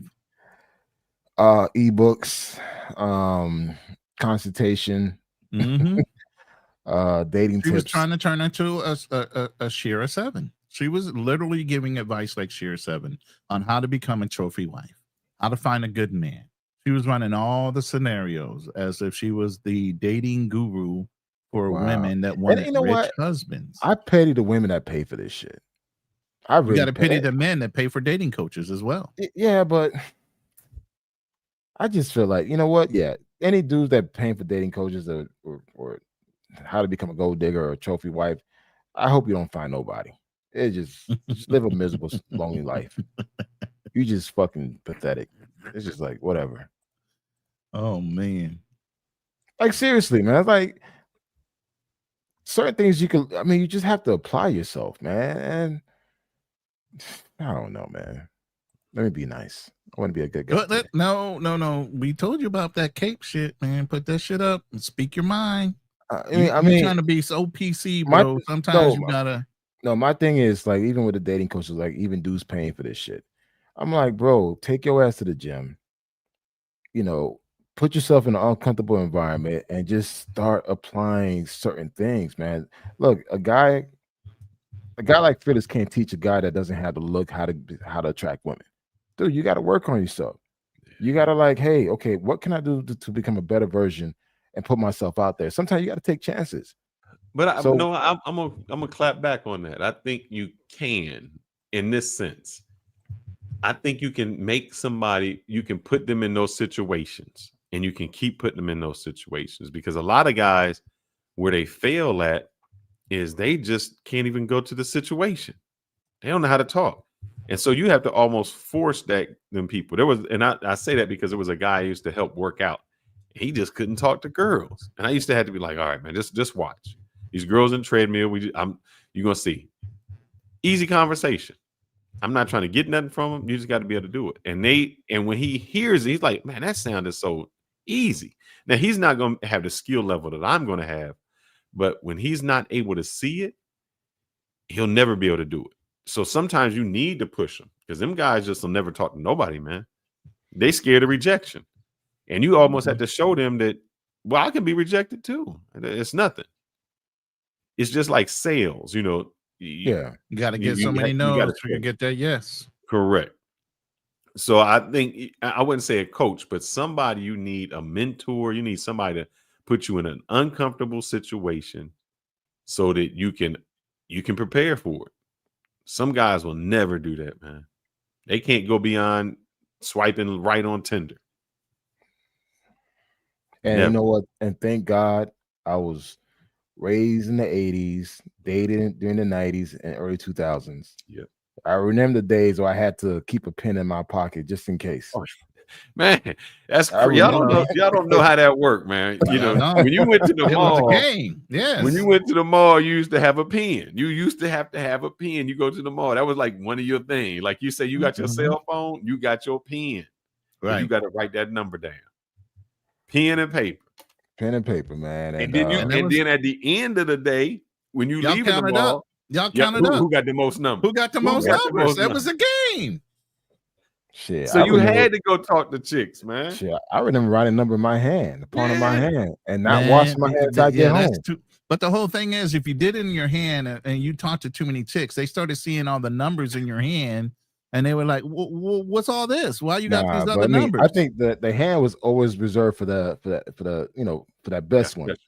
Yeah, that special one. That was like, you know what, fuck it. I'm not, and you make sure you don't, you keep your hand like wash this. Your hand be all out there. You don't want to touch nothing wet. You don't touch have nothing the wet. number bleed because the pens used to bleed the ink sometimes too. Bro. Yeah. But you used to have to go up there, man. And that's the skill. And when I say skill, I think that's when people say you got a swag, you got a skill. That's a skill. Social skill. It's just a social skill that we developed over the years because we knew we had to go out and talk to people, not stay online, not play video games. You had to go outside. Yep. Your parents didn't let you stay in the house. Dude, I can share one story with you guys. 9th grade, there was this girl that I had a crush on named Tiffany Wesley. Man, she sound white already. Nah, she's black. Oh, really? She's a black bougie chick, man. Oh, okay. And, I remember and you know what? You're right, Fearless, because one of my boys, rest in peace, he made me go talk to her. He said, dude, if you don't go talk to her, I'm gonna tell everybody you're a virgin. So I walked towards her. I was nervous. I went up to her. I said hi, and I got stuck. And she looked at me and like, get away from me. And I just turned around and walked back. 4 years later, senior year, your boy, wait, hold up. Senior year, your boy grew like 5 inches taller. Because I was short in 9th grade. I just grew. I'm in the wrestling team, so I got some size. I'm wrestling 189, so I'm playing ball. Dude, I find out she has a crush on me. So I went up to her like, hey, what's up? Oh, nothing. I don't know if you remember me. I was like, I remember you. Shit, and that's it. Just like that. It's amazing how like you work on yourself, as you figure things out, man. You'd be amazed how things just turn around for you, man. And that's why I always tell guys like, listen, man, fuck these women, man. Go ahead and work on you. Go to the gym. Go pick a hobby. Find something that's gonna make yourself interesting. Then go out there and show it. Once they see it, man, they're gonna come to you. Oh yeah. It's a different age, man. But you know what? It's a different time. And you're right, Roland and Fearless. I don't think I could be single now. This because my personality, I'm not one of these phone type of guys. So it's just like I don't think I could do well in today's dating scene. And I'm finally admitted. I don't think I would have had the much success that I had back in the 2000s than right now I don't think I'll probably do anything right now. When now what you would have to do, your whole strategy would be different. You have to have your IG game entirely different. See, all of that. You be. But see, you would be Geek Master Central at this point. They would be coming to chase after you because you showed so much potential in your geekness and your nerdiness that but the thing they're is, gonna want to try to run their fingers up your nose and lead you around like by your nose and shit. well, the thing is, like my upbringing, raising the hood, being a street kid and becoming a nerd kid, that was a transition. So I could, sit in the room with a bunch of smart people, but then again, I could still be in the hood and handle my own. Right. But I think today, I don't think I'd be able to maneuver, especially with technology, and you got to have all these social presence. I don't even like being online like that all the time. So if my personality is more of an introvert, I probably wouldn't do well doing social media. And the problem with social media is you have to pick your lane. And what I mean by pick your lane is, I used to talk to girls and I could code switch based on what she said. Do I come at her hard? Yo, what's up? Or is it, hey, how you doing today? You come at them a little gentle. Once they see you online, you have to pick whatever lane you going in, and that's where you got to stay. So if they see you, they judging you off. Yeah, the dead giveaway now is if the online presence isn't where it needs to be, they're just gonna discount you right off the bat. Yep. But then a lot of women I don't want a guy that's all over the internet. I'd rather have a guy that's low key about his. But you gotta have if you tell a girl that you met today, I'm not on social media, it's suspicious. You hiding something. Yeah. You hiding something. At first it is, but once they get to know you and actually believe and see that you don't, But then they're not gonna get to know you. Well, here's That's the the thing: problem. nobody gets access to you, so now you're exclusive.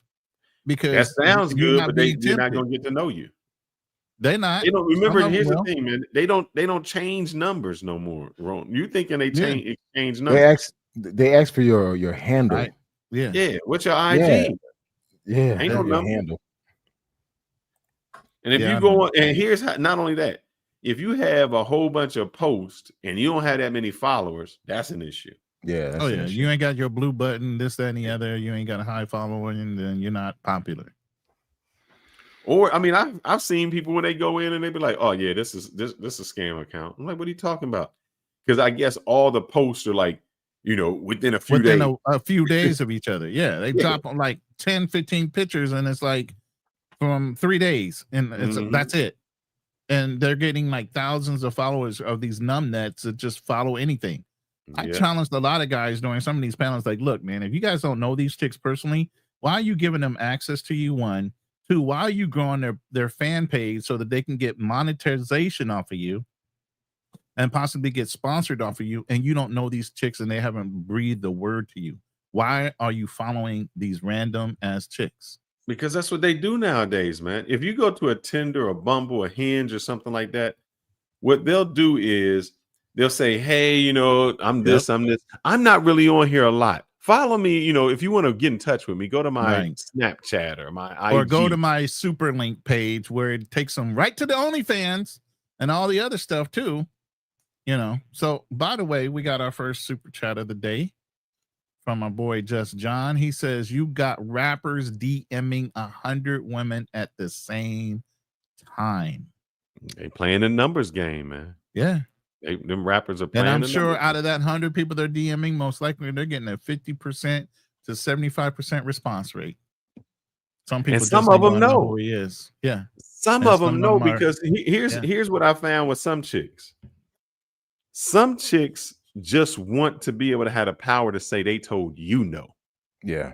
Yep. Where they'll be like, "Oh yeah, Drake, he was in my inbox." Yeah, and I told that Drake fool, might nah, be in I ain't even 100,000 people inbox, But it's the whole thing you know, is, guess what? It could have been an internet troll using Drake's page, and it's a fake page in the first place. And they're sitting there trying to get this chick's attention. A lot of dudes do that. A lot of chicks do that. How many times you get emails or DMs of chicks, like you said, that barely has 10 to 15 pictures on their page, and they don't have anybody they're following, but they have anywhere from 3,000 to 5,000 dudes that are following them because they're idiots. They're just thirst trapping these guys into following them to hit that hyperlink to try to get them on an OnlyFans page or something like that. These guys still haven't figured that shit out. Hey, 57, I figured that shit out quickly.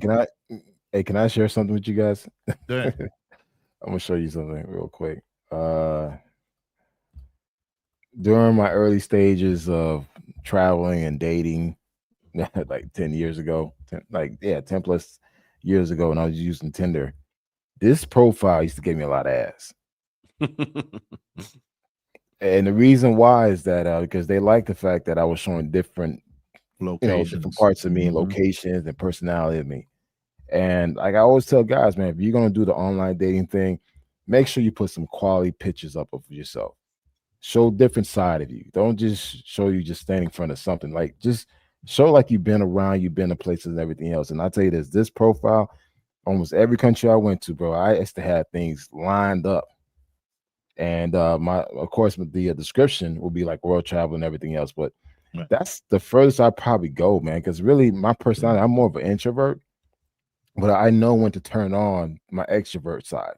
Well, But- yeah, you're in the sales. You know how to turn it on. yeah. turn it But off, I yeah. think if I had to pick one, I'm more of an introvert than an extrovert. Oh, I definitely am. But thank you, Just John, for the $2 super chat and bringing that up. And it's very true. A lot of rappers are out there playing the numbers, and they know these girls are falling on over them. And if they have the pick of the litter, if they want to fly somebody out, they can fly that chick out. But then all of a sudden, she's ruined for every other man because now she thinks that's the motherfucking standard.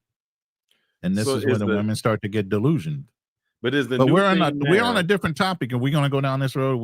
No, we straight with it. I was gonna bring it right Okay. back. So do you think All right. now is just be an asshole and make money? Is that how you get women now? Yeah. Yes. To be honest, yes. I agree, I think yes, the days of absolutely. just being a good, genuine person that has potential, that has inspiration to do better, is no longer what drives or interests women. They want to see the finished product. Mm-hmm. And if you don't, at 21 years old, and you don't have that Bentley truck or have your own apartment, you ain't getting no ass, man. I mean, unless you running game, and not everybody has game to run. So it's I easy, agree. and so that's why I said we talked about it when it was Mike Tyson boxing versus what's the name, Logan. You know, Logan made all that money on the internet. It's like how I can sell myself. So if you a guy that can be a young dude that really don't have anything, you can just put up some crazy videos or do something stupid and make money on social media. Shit, you can have whoever you want. You don't have to have the game part, the character part, the being nice part doesn't mean anything for your end result. If your end result is to smash, that's it. Because a girl now is proud to say, oh yeah, he flew me out, took me to dinner. She'll say all of that. You know, her whole thing is he flew me out, he took me to dinner, I got the bag. The guy is saying, I smashed. So it becomes the same. Where he like, yeah, I spent some money, but I smashed. And I'm gonna tell you this: if a girl says she been flown out, she got smashed. Yeah. Everybody that knows a IG chick went to Dubai, they know they got shit on. Stop Yeah. fucking lying. No, shit on and getting banged on. Yeah. Or fuck the goddamn animal at this point. Pause. Jesus, We I said shouldn't that, say guys. Y'all remember this? Hold up. They like to fucking travel, nigga. Fly me the fuck out. Are you dumb? So if they fly you out, you fucking? Duh, that's what you come there for. Bitch, I'm getting fucked. And I'm sucking some dick. I don't give a fuck. What y'all think? That's a date. I cannot stand bitches who be fronting, talking about, oh, if he flying me out, I'm not fucking. Bitch, stop fronting. Exactly. Stop fronting. They're already doing it. And this is what the sad thing is. Girls will show all of these things, car, yacht, all of this, and call and say something bad about you, like you broke. But here's the thing: And she none of didn't that buy shit was theirs. any of that. None of that shit was theirs. Yes. None of it. She bought none of it. Just John is jumping in the mix with the $5 super chat. He said there are 3 ways of getting women, in my opinion. 1, be a college athlete. 2, flash status and money. And 3, become a street thug gunslinger. Garrett. I don't know what the Garrett means. Well, let's but- go with the first one. You can't just be a regular college athlete. You got to go to a D1 school and have the potential to be going pro. That's You what gotta they're go going to pro. get to. Yep. Yeah. So that's the only way your college athlete gonna get you somewhere. You got to have that potential. And by the way, Just John is 6'4", so he's in the 8th percentile, being 6'4" as a Mexican guy. You know what I'm saying? So he ain't no short guy. So, but go ahead. Flash that status of money. Yes. Yeah. But here's the thing I think is even not flashing it, to let someone discover it. Meaning when a woman, when you don't put it out there and say, I have this, and a woman discovers you have it, oh, that's even better. And what I mean by discover it is they see you get into that car. They see you at that restaurant. Because guys will go to a specific restaurant. Women will go to that same restaurant. The difference is you go in there to eat a meal. They're going to sit at the bar, buy themselves, order that one $10, $15 cocktail, and they wait. They got to buy the rest of the night. And they might not have to buy that one if they drink it slow enough. If they drink that drink slow enough, they're not going to buy that because all they looking for is another dude's going to walk up and pick up the tab for her. Yep. That's all she has to do is dress in the right kind of dress, put a little sundress on during the summer, sit in a nice little cocktail bar outside with the breeze going. Somebody's now, the thug dude, he's just going to be the dude who's going to hit it. And he will be able to hit it because here's the sad part, guys. I'm going to tell you this. But that drug dude's going to die real quick. He ain't going to live through his 30s. No, not necessarily that, but he going to have all the fun. Oh, he's going to have a lot of fun in his short lifespan, but eventually, yeah. Even if he got out of it, because here's what I hear girls saying. How many guys you hear get out of it though? Let's not be delusional in this fact. They get out because they may have had that fast life, but they may have went to prison. They may have just, couldn't do it anymore. But during that time, they get prison. What are the odds? You get what I'm saying? The odds start to go lower and lower and lower. But during that time, brother, they getting things you can never get. All kind of shit. Yeah, you're right. Because there's girls out there who say, "Oh, yeah, I had a threesome with him because I didn't like him. He was a thug." I had a threesome. I did that group thing. I did all this crazy shit with these thug dudes. Hence the girl we're talking about. She was with thugs. The boys from school. This chick right here, Miss Innocent, dealt with thugs. Pookies. So it's that is true what you're saying, Just John. So my question to you is, brother, are you going to stay a guy with great character, or are you just going to cash up? No, I think he's going to stay with great character, man. Come on. His first trip, he goes and hits up Europe. Bruh, you going all in, going to Europe first. You know what I'm saying? 5 countries in Europe. He trying to do it right. He ain't even trying to be cheap about it either. He didn't go hard out there short ass easy countries, and he speaks Spanish. Obviously, he's Mexican, Spanish, so that wasn't even an issue. He went to Portugal. He went to Spain. These countries are becoming Americanized, man. They do it.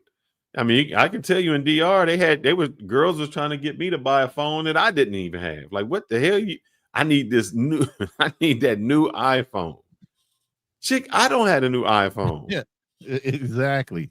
And to put it my phone, but every 3 to 4 years now. Yeah. Shit, I hate changing my phones out. And to put it into comparison, just imagine this: if the iPhone, say at that time, was $600, and their rent was $100, so the phone they get was 6 times what their rent is. So that's like me saying my rent is $1,000, and I'm gonna buy a phone for $6,000. That would make no common sense at all. I couldn't even justify it, but they gonna justify it. Hey, shout out to Rolando G. He has a comment. No problem with being late, brother. We understand. He goes, I'm not going to front. I'm a nerd. Nerds never had a chance over a Pookie. I'm going to have to push back on that, sir, because nerds even have nerdy girls, and some nerdy girls just love the nerds too. So in our own little circle, we have our own little world, and there were some cute little nerdy girls in there too. But you're not getting that bad. I mean, I have seen some nerdy girls that's freaky wild, and once they get in there. But normally, just you gotta get them out of their little shell. But once you crack that shell, then she might buck wild and just leave you after the fact. But you're gonna have a little fun breaking her in. So I'm just saying, I've had some fun with some nerdy girls. So. It's true that most girls are going to be attracted to the Pookies and the athletes, but there are girls in school that are higher educated. They're nerdy themselves, and they're looking at the nerdy guy because they know that nerdy guy is going to be the one making money too. They're not dumb. They're not even done in high school. They know that nerd dude is the one they need to attach themselves with. That's why you see a lot of white girls, they go to college for what? To get married, not necessarily for that degree. They going and leaving out with actual rings on their finger, while black girls are told to do what? Be strong and independent, girl. Don't you get married. Don't you do none of that. You still need to have your own, hot girl summers and all that stuff first. Get your degree. Get your career established. No, white girls, Asian girls, everybody else, they walking out with rings because those the best choices are the guys that are in college right now. But let's be honest, the athlete ain't dating no nerd, man. The nerd chicks are really the ones that's getting past by. No. The nerd might be doing the homework, but no, he ain't dating her for nothing but a hitter. And if he's desperate, he's got the cheerleader. He's got the cream of the crop. You athlete. You know what I'm saying? Yeah, you right on this one, brother. Them chicks, you buy that cell phone. Buy a phone one time. Make ask me to buy her son a cell phone. That is crazy. That is crazy. But let's get back to this topic real quick so we can continue on. So what we established is these women, so just the guys and whoever came in late, we're talking about women choosing the cash over the character, and how a woman, if you gave her the choice between being a mistress of a king or the wife of a faithful peasant, she will always become the mistress of a king because she wants that money. We're talking about this lady here who is saying, hey, I am a trophy wife and I married this dude in a day. And now she's made an accusation. Oh, I told him that. This lady right here, go ahead and talk about it. Yep. She's made an accusation that she didn't vet her man. And she made an accusation that her husband touched her daughter. And she cares a lot about her daughter, but we played some videos where, the daughter's crying in the background. She doesn't care. She's going to put her makeup on. So we're kind of,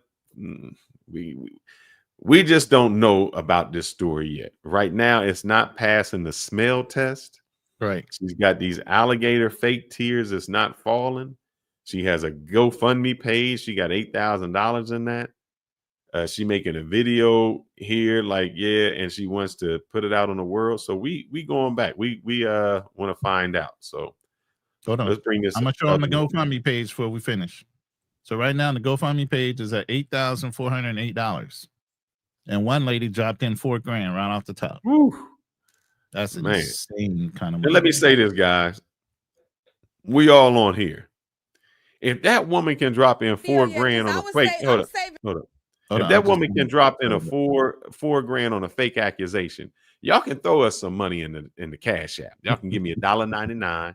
Y'all can give Black Man Travels a $99. If you can't give us $1.99, then please go to all of our channels and press the like button and put a heart in the comments so we know that you're not a bot. See, absolutely. Now these women supporting these women with a $4,000 drop. And you can't give me a handshake. You can't give me the high five. Oh, Brandon done heard what we said. Oh shit, Brandon in the house. Hey. Brandon is in the house. He competing with that. We appreciate it, Brandon. Go ahead with that, Ronan. Oh, that's I don't know who that is, but this thing is in the way. Hold on, let me take her down. One positives of social media is that it allows younger men to see how men and women interact in all cultures. It at least allows them to know and understand that there are greener pastures. Yeah, I don't know. It is if you can get there, because a lot of people can't even get passports. Yes, so you can wish upon a star. You can date. A lot of these Western Union poppy dudes are doing it right now. They're sending money over to the Dominican Republic and all these other countries, Asia, and they'll never hop on a fucking plane. Exactly. And that's why someone like Austin Hollerman, J. Rillo, and Floyd are able to get so much money because, that young guy has seen that there are greener pastures, but he's living vicariously through those guys because he's afraid to go over there himself. He's that introvert. He's that incel that's sitting in the basement and would rather have somebody else do it than him. I talked about this yesterday on my live stream. How people just sit on the sideline and watch other people live their best lives when they just need to stop doing that and just do them. Just do it. Just go. You only have one life to live, man. And it's just like people don't understand when it's like you may not be in a position to do this ever again. Correct. What's stopping you? Facts. And that's crazy. That's the crazy part. That I know we want to say there's green grass, the pastures are greener, but it's still. Oh, Fund me and go. I'm trying to through pause it. different Hold on. parts. Sorry. Go ahead. it's still just a select group of men. Yep. You know, is either either the ones who got some money to go out there or the ones who got the balls to go out there. I mean, let's just keep it a buck. I mean, definitely is going to take away from this topic, but I want to get back to the conversation. But guys, not everyone is winning overseas, bro. Like, you guys listening, not every guy that has a passport is actually winning overseas. A lot of these guys are dealing with the lowest of the lows. Facts. And it's like, stop believing everything you see. These little 10-minute videos you see on YouTube is not real. A lot of these guys are not living it. A lot of these guys are actually living more depressing lives overseas. So, hey, just take it as a grain of salt, man. True. And here's the thing. I'm gonna tell you something. If Brandon, if you want to send me some money to go trick off on a hoe, I'll go. Yeah. If you pay me $150 and you say, "Hey, I want to see you go get a girl," It's a lie. That's a cap right now. Because what I'm saying, just in I have general. my sister come in there and take you out right now because Neil's in there, get ready to give birth in December the 4th, man. You ain't going nowhere tricking. But Brandon, guess what? I am single. But if you paid you to say, "Hey, man, I'm gonna pay you," Rona, we're gonna send you this $250. Now let's go beyond that. We're not gonna send you just $150. We're gonna pay for your plane trip. We're gonna pay for you to go somewhere. That's insanity, bro. And you I to can't trick even off. do that as a man. I can't do that. I can't even do that as a man. I No would, way. But I'm saying, what do you have to lose? It don't matter if you get embarrassed. It don't matter if you have game. You doing it for the audience. So those guys are I'm not for somebody's fucking entertainment. I'm not a plaything, bro. So I'm with you. I'm with you. Hey, wait. If you guys sending people money, listen, y'all need to start sending me goddamn money because I'm the only one that's showing real receipts. Like, fuck what y'all heard, man. I'm the only one that's producing some real top content right here. Oh, here we go with the Cali video, bro. So, hey, listen, no. I'm one of the real dudes in this travel space that produce real shit. And Roland has traveled with me. Roland, we killed it in Cuba. Of all places. No, Ronan didn't. I did. I mean, Ronan. sorry, Fearless. So I mean, honestly, if y'all gonna pay anybody in this damn travel space, y'all need to send me some money. I need some reimbursement resources. I mean, this is real time receipts, man. Dude. I'm just saying, man. Y'all sending money to people they ain't showing y'all shit. Because so that is a true thing, and we're not gonna get too far off the subject, but the true thing is cash over character. Because somebody like the Jay Rillo and the Floyd are definitely showing cash way over the character. And that's why y'all seeing these results. And it's sad that that's what we've gotten to. Go ahead, brother. Go ahead and press play. All right. So again, the breakdown is this is a YouTuber. Now she's irritated at this lady's lies and she can feel that there's deceit going on. And so women are now going after this woman and breaking down what's going on with her social media. She's basically deleted. She has over 63,000 freaking subscribers, but only one posted video. Her live button is now disappeared after she was live, not moments before this woman started to start her live. So as you can see, this woman has something to hide. So she's going to start breaking this down. I just noticed, like, girl, what? Let me refresh this again, girl. No, she did. She done took the live off. Anyway. So, she done scrubbed her community tab, too. Child, she done scrubbed everything. That I just went to her community tab, and there was posts all down her community tab.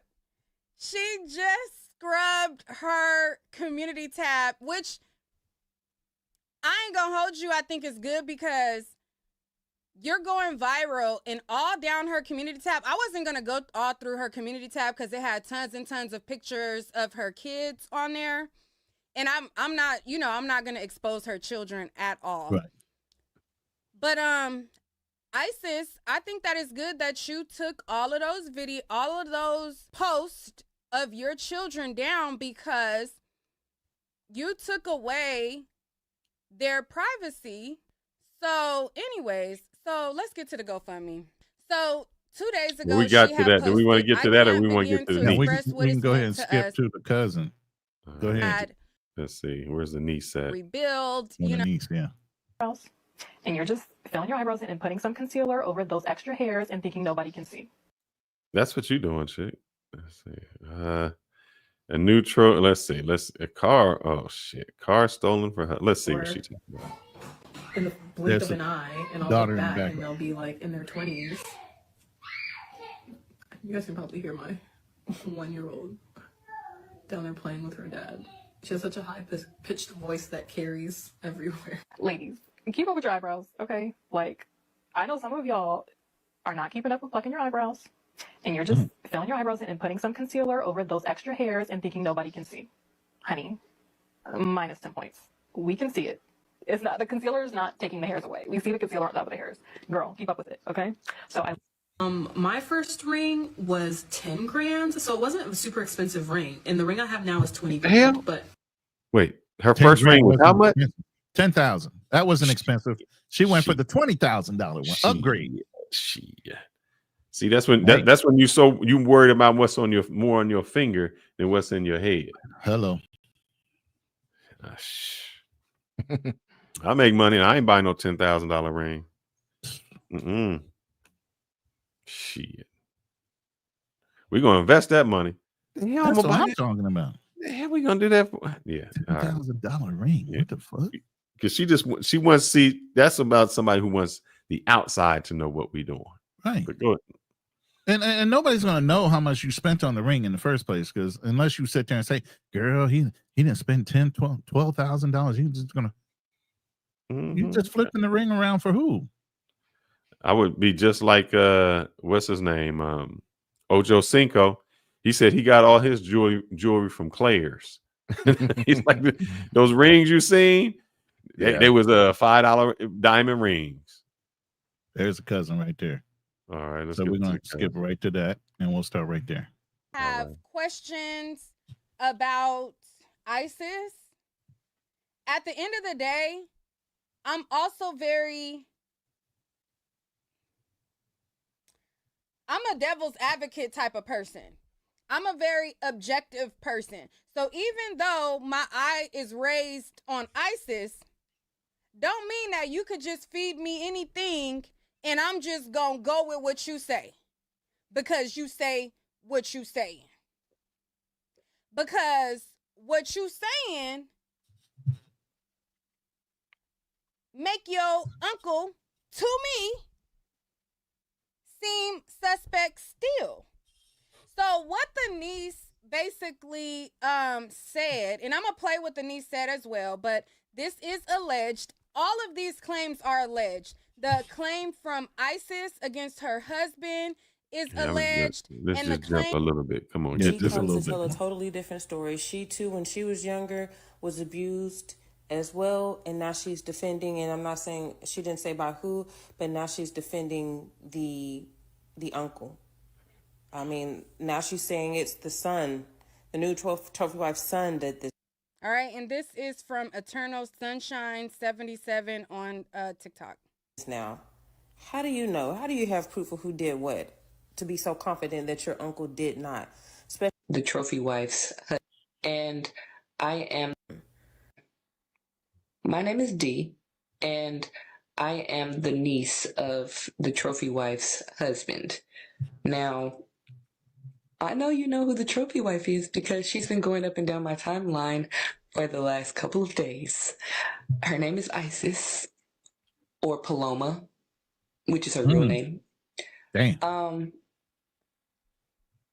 This lady is completely insane. Let's just start from there. Background story. her and my uncle got together really quick. From what I've been seeing and what I've been told, she thought that she was getting a come up with my uncle. But then when things didn't go her way and she pretty much seen that she could no longer hide the things that she was doing behind closed doors, she ended up trying to find a different route, which was to come on here and lie to you all and tell you that her daughter had been touched by her dad, which that is not the case. Her daughter had been touched by her son, and she didn't want anybody to know because she wanted to try to make it seem like my uncle was the bad guy because she wasn't getting what she wanted in the divorce. Divorce. Hold on. Paul. In the divorce. Go ahead. We got a cash app again from Brandon Hayes going out to Black Man Travel. You, bro. Can I take that down so I can see it? Let's see. Yeah. Yeah. This for Black Man Travel. Brandon Hayes says, I'm just comparing how it used to be versus how it is now in terms of visuals and information. Most men used to live in a bubble, and in some ways still do. Now dudes are executing how they could and should be. Hell no. But I'm not gonna lie. I liked when it was in a bubble. I liked the fact that I could go to DR and the only way I knew about DR is somebody's stories. Yeah. You know, somebody had to paint that picture for me. Bruh, when you go there, man, there's like a dime factory. It was like a secret society back then. If Yeah. you weren't in the military, or if you weren't somebody that was an immigrant that goes back home and travels to these countries, you would have never known about them. Yep. It's like the club you go to. We had this secret handshake. Like, you get on the plane coming back, you looking at the dude, he looking at you, and you like, man, y'all smiling at each other because y'all know what the secret is. Yeah, and now it's like the secret's out and everybody doing it. And then it used to be beautiful women, man. I mean, top gorgeous women. Man. Now these guys are showing the dirt Bottom of the earth. Yes. You know what? Listen, man, this is 2015. I was in Costa Rica, met this beautiful Black Colombian woman. I'm like, first, I didn't know there were Blacks in Colombia.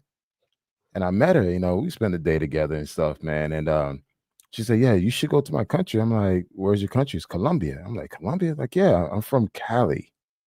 I'm like, yeah, okay. 6 months later, my ass in Colombia. Just like that. This is before YouTube, before all this stuff that's going on. Because you got PW. Did you get PW by her? Is that why you ran to Cali? What's PW? I don't know what that means. Pussy whipped. Oh no! I mean, no. I went to Colombia. Okay. No, I mean, she was so gorgeous, man. I'm like, damn, where are you from? And she was saying Colombia again, dude. I'm from Miami, and when you think of Hispanics, you don't really think of Black Hispanics. And the fact that she's like, yeah, we have a lot of Black people there, and I'm like, you for real? It's like, yeah. So guess what? By me meeting her, I will probably never gone to Colombia. And now I've been to like 7 cities in Colombia. Right. So it's just like, sometimes that little bubble maybe probably was the best thing for us, man, because it kind of made us go out there and explore. Now with all this information on Front Street, you don't need to really travel. Like you said, Fearless, I could just live through other people, just sit down, watch on YouTube versus you going out there and venture off to the unknown. So, I mean, personally, like, I kind of miss those days, man. It's like, hey, I remember when people used to come down to Miami for spring break, man, dude, we used to come up so bad in spring break. Man, this is before the phones, cameras. Miami, and then also right here in Texas. What was the Padre Island? Padre Island, that's right. Padre Island was the spot.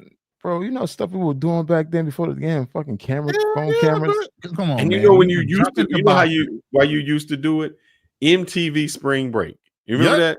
Yeah. You used to watch that like, oh, I gotta get there. Wherever they at. Next year we gotta go. Yeah, next year we gotta be there. Yep. And so I do agree with you, Brandon, and that guys have gotten a lot more information in the fact, but it's happened both ways. Back in the day, you could still find a lot of great women in the States.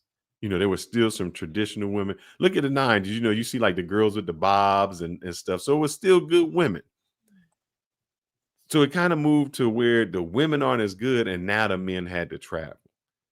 And that's been the problem. So yes, in terms of visuals and in terms of information, it's easy for you to.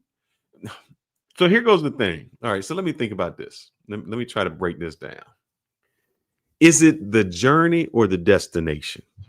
And the reason I ask that is, yes, in terms of visual and information is great. But I've kind of had the best fun where I've gone someplace and really didn't know a lot about it, and I had to discover it on my own. Yep.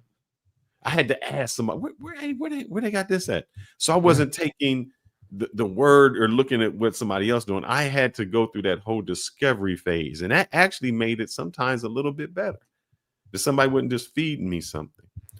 But I think that guys now, yes, we have gotten to the part where guys have thought outside the box and they've had other options outside, but a lot of them don't utilize it.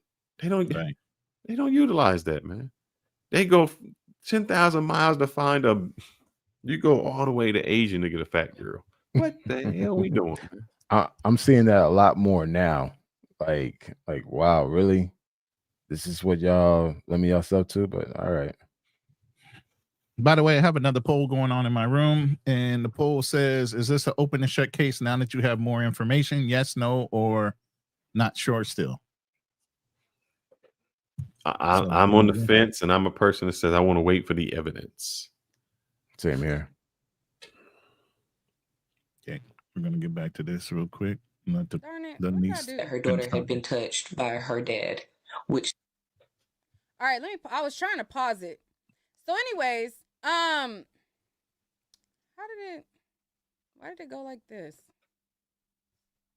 She messing with OBS. All right, there we go. Sorry, y'all. So anyways, so I wanted to pause it because if your claim is that it was the son, which is a wild assertion, which would make me think, where did he get that behavior from if that's true? If that's true, where would the son learn it from? So to me, when I heard that didn't clear the uncle. Not to me. I gotta fold back. I can't blame the uncle on that because I don't know how old the son is. Does anybody know how old the son is? No. She had the son at 17 and one at 20, so they're 3 years apart. Now the daughters are what? And how old is she now? 3 and 2, but we don't know what her current age is, so that's the problem. See, that's where my issue would come in at, because if they got cell phones, what you mean where they found out? Corn, yeah. Corn can come through a cell phone easy, and we've had a family situation where a brother had basically and some of it, I mean, you've seen that on the news where people in the same family have done that, and it's not that they learned; they just, curiosity, yeah. So I don't think it has to be learned, because that's just I disagree with her on this one. Because I mean, hold on. Back in the day, we used to run around the damn playground and do the same thing. Jump on girls in the playground. I can go get it. I can go get it. Yep. And that was just from us visualizing, watching other things that we saw on TV. Yeah, and there wasn't no porn then, you know. Well, it was, but you had to get in the magazines that were ripped out of the. But even in the magazine, you wasn't seeing sex; you were just seeing the girl. So you wasn't seeing you know what I'm saying? It just showed the picture of the girl. Yeah. So you wasn't seeing it actually like now that the actual sex part. No, yeah, it was just a girl. It wasn't like actual act. Yeah, you had to go into a place for that Sears and Roebuck catalog. JCPenney's catalog in the lingerie section, bruh. Brothers just- was staring hard at that shit back in the day. I'm trying Get a to little tell nipple you. through that. That's little all we see-through nipple. had up until you got the magazines underneath the mattresses and shit. Shit, And that don't say special that, hideaway brother. corner. That's know? what y'all used to do. I used to go to the library and get National Geographics. Oh, no, you didn't do the yeah. African. You see some titties in there, some real Yeah, titties. that's true. Yeah, they used to show a lot of titties back then. That's repeat hilarious. behavior that they see. So the sons ain't that old. What are they, like 5, 6 years old or something? No. So where would they learn it from? That's just her ignorance. Mhm. She doesn't let me kids. So if I was the niece, I would have let my uncle defend his damn self. He's a overgrown old man, and he Pause could it. defend himself. Woman would allow. See, the thing is, these dumbasses don't understand that if you're under investigation or you're going through a court process, you're not supposed to say anything. Yeah, that's what we talked about earlier with the. So I mean, these people. That's why you look at these social media people. Like, dude, shut the fuck up. You don't know what the hell you're talking about. Let everything play out. Trust me, he's gonna walk away. He obviously has a lawyer who told him to shut the fuck up. Don't say Yeah. anything. At this point. Yep. Am a victim of sexual or whatever you want to call it. And I don't appreciate one bit of the accusations being put out there, especially not just because they're fake, not just because that they're out there just for clout, but because of the fact that this involves a family member of mine who I care about dearly. Multiple family members, if you want to put that out there, because the kids are my family too. The boys are somebody else's. The girls and the last baby are a part of my family. Damn, he got And busy. if they're with that. being harmed in any kind of way, I definitely would want to stand up for them, for sure. But her son is the one that the baby first initially said that was touching her. My grandmother was changing the baby one day, and she seen that it was red down there, and she... When they say changing, every time they say 4 years old and they say changing, are they changing a diaper? Right. Is the 4-year-old in diapers? Pull ups. Chick, are you that limited in your thinking That process? part is not clear. Like, even her saying my grandmother was changing her. Is the 4-year-old in diapers? And pull up Or- most likely. Changing her how? Lord Because Jesus. even the mom These children said this. these The days, mom's man. story was she I ain't got time for her to figure that out they because she's did a sitting there test. talking that shit over. There was an allegation of a situation with her 4-year-old and 2-year-old, and they had enough evidence to grant a protective order. And being that she deleted this video, But the protective order, just so you know, can be just based on innuendo. A word, yes. It's not And- necessarily proof. Yeah. And that's the sad thing. And she's saying like you need evidence. You just need an accusation. And No- they're no always going to evidence. err on the side of the caution of the child.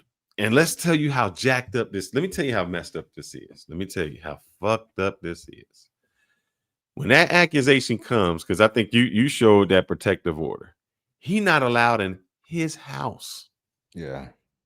He has to leave and vacate his house. She gets to stay in the house, of which he still has to pay the bills. Now, the Because niece said obviously, something about a divorce. That was never discussed. And if she's trying to maximize her benefit, if they're actually really in the process of getting a divorce, this is a perfect time to lie and use it as a strategy in order to not only get that's full what they do. custody, Yep. Yep. but to get the home and everything else too. Yep. She had Because no. she slipped up and said that, and I caught it, but I'm like, wait a minute, I don't heard about no Imagine divorce.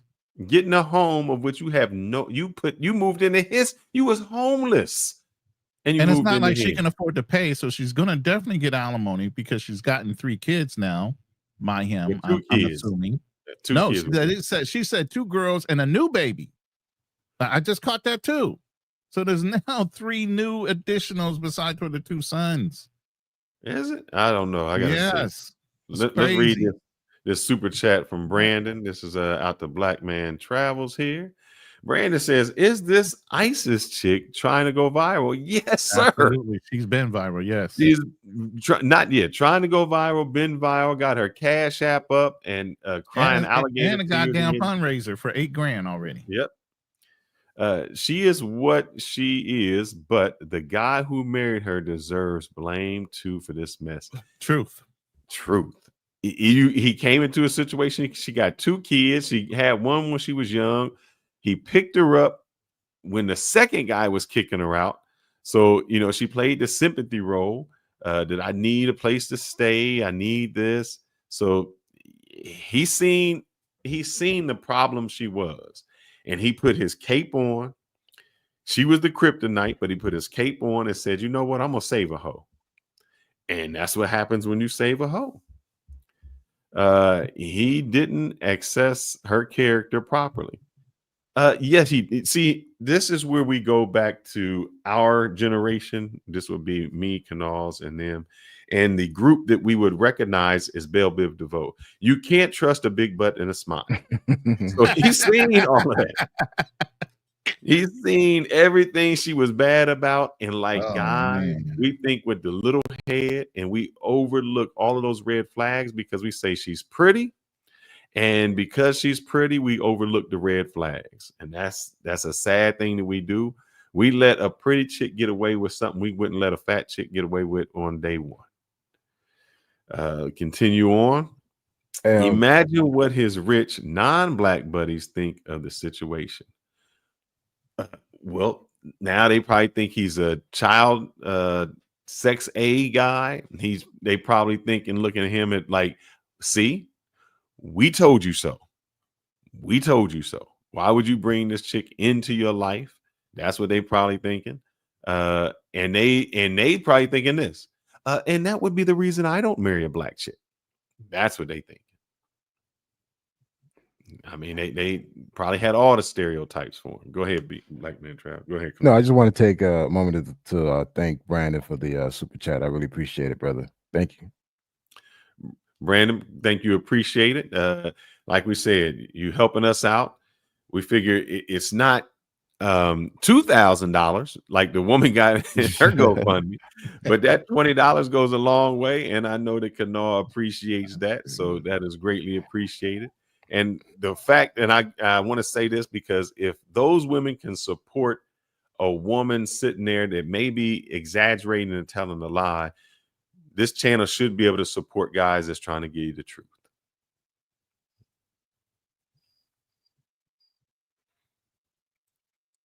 I don't know, man. I'm starting to see like the disconnect between black men and black women. I don't think that ever, because I don't think that's ever going to be resolved, man. I think it's just going to get worse. This is going to get worse, especially through social media. It's just like we see each other as enemies now, man. Like we do whatever we can, especially the sisters to get over. And I'm like, man, if things ain't working out, why you got to put this shit on social media and lie? And it's just like for a come up. I don't know. It's just that's a new game now. It's clicks and views, come up. I would never put my fucking family business online like that. They don't care. That's obviously. All right, so question for you guys. That's obviously been proven because we see videos of her filming and doing makeup while her children are crying in the other room. Maybe you can put this poll up, Ronan.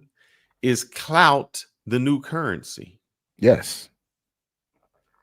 I'm still online right now. Hold on. So that's what it is. Clout is the new currency. So you are not judged by necessarily how many dollars you got, but by how many subscribers you have, how many followers you have, Did your video go viral? I mean, because just think about how many people do that, just to go viral. The brick lady, she gets hit in the face with a brick just to go viral. Yeah. And Yeah, I had think multiple different GoFundMe pages. And she walked away about with 40,000 cash. well, I think they froze the second one. The one, once they figured out that there was some inconsistencies with their story, they froze that other GoFundMe. But it's a shame And that I this think they woman returned the sits up money. here and something that would scar and put her children at a deficit. She's exposing the children. You can't love your children and put them out there like that. I mean, you just can't. I don't see it. I don't see that, because you're, as a mother, the first thing you would want to do is protect your kids, and maybe by protecting them, I don't know. I mean, maybe you want to say what the world they did, but we just put a lot out there. We put a lot out there, so I don't know. It's maybe just a new generation. So let's see what they got to say. I don't know. Let me before I flash it on the screen, let me make sure no personal, like, hold on, let me see. Okay, the case she put up, hold on.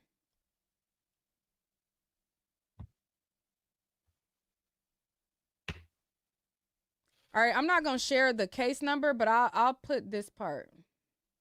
Yeah, I wonder if this the jail, the arrest. I think did he get arrested? Did he actually get arrested? It was basically a bond if she bond hearing based on the innuendos she or whatever. exposed the entire case number. See, that's what I mean.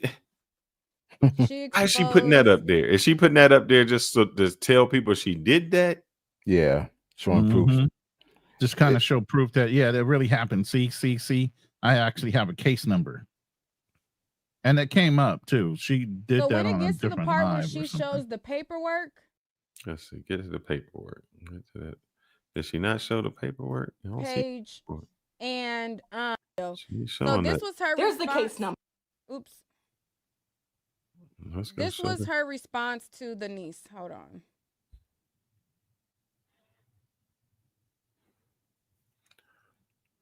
All right, let me move myself over. So I gotta she get that out. titled the video. Oops. She's trying not to show too much, and she's doing it all at once. If OBS is that hard, maybe that's why I can't use it. Oh, there we go. It's just you're editing and this is what going she live. titled So the once you get video done that she editing, you have to quickly push the deleted live off button, her or it doesn't page. show. So this is what it was titled. The niece is his lion mouthpiece. So she said the niece is his lion mouthpiece. That's what she titled her video. But because she deleted this video from her page, we're just going to go to the downloaded video that I downloaded. And we're just going to watch the downloaded video. Let me pull up the overlay so that I can have that ready for when I want to cover the case number and She all looks of so that. different in every video, don't she? All right. Yep. Let me get this in position. She got them nails done. She got the nails done. Right. So this is what she posted in response to the niece.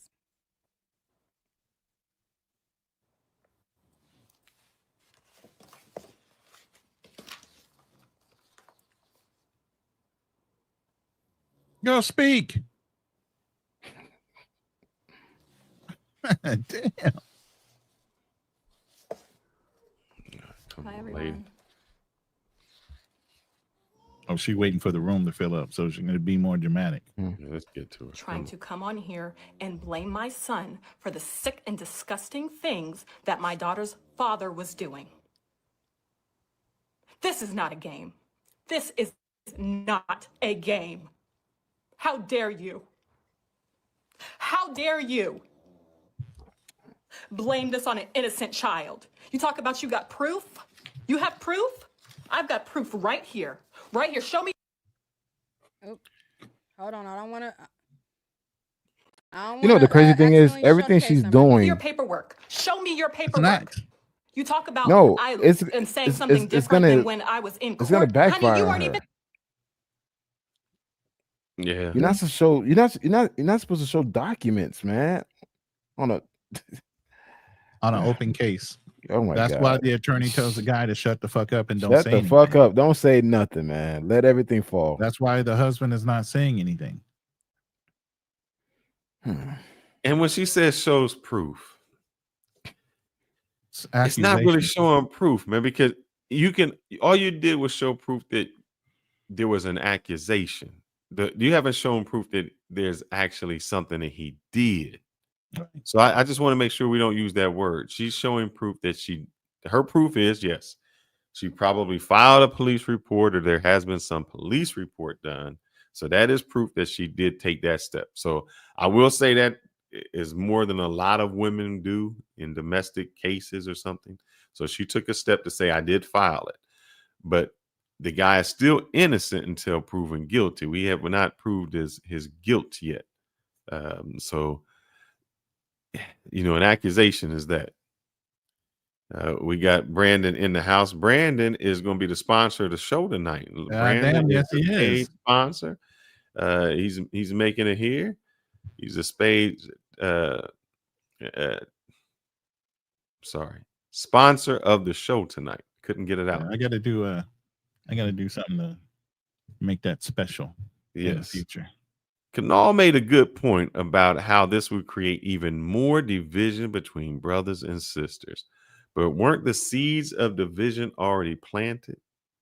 The internet puts more visibility on certain things. So let's dig into that a little bit, guys. One, why do you think, Kanal, you said it, why do you think it's going to create more division between brothers and sisters? And second, when did this, can you tell me a time, you know, from the 2000s to now, when you think that seed was planted? Because I'm trying to think when things actually changed. I don't know the date. I mean, I think certain things were already there during the 80s and 90s, early 2000s, but it wasn't out there in the front street where everybody could see it. I mean, beyond the Oprah show, the Ricky Lake show, that was about it.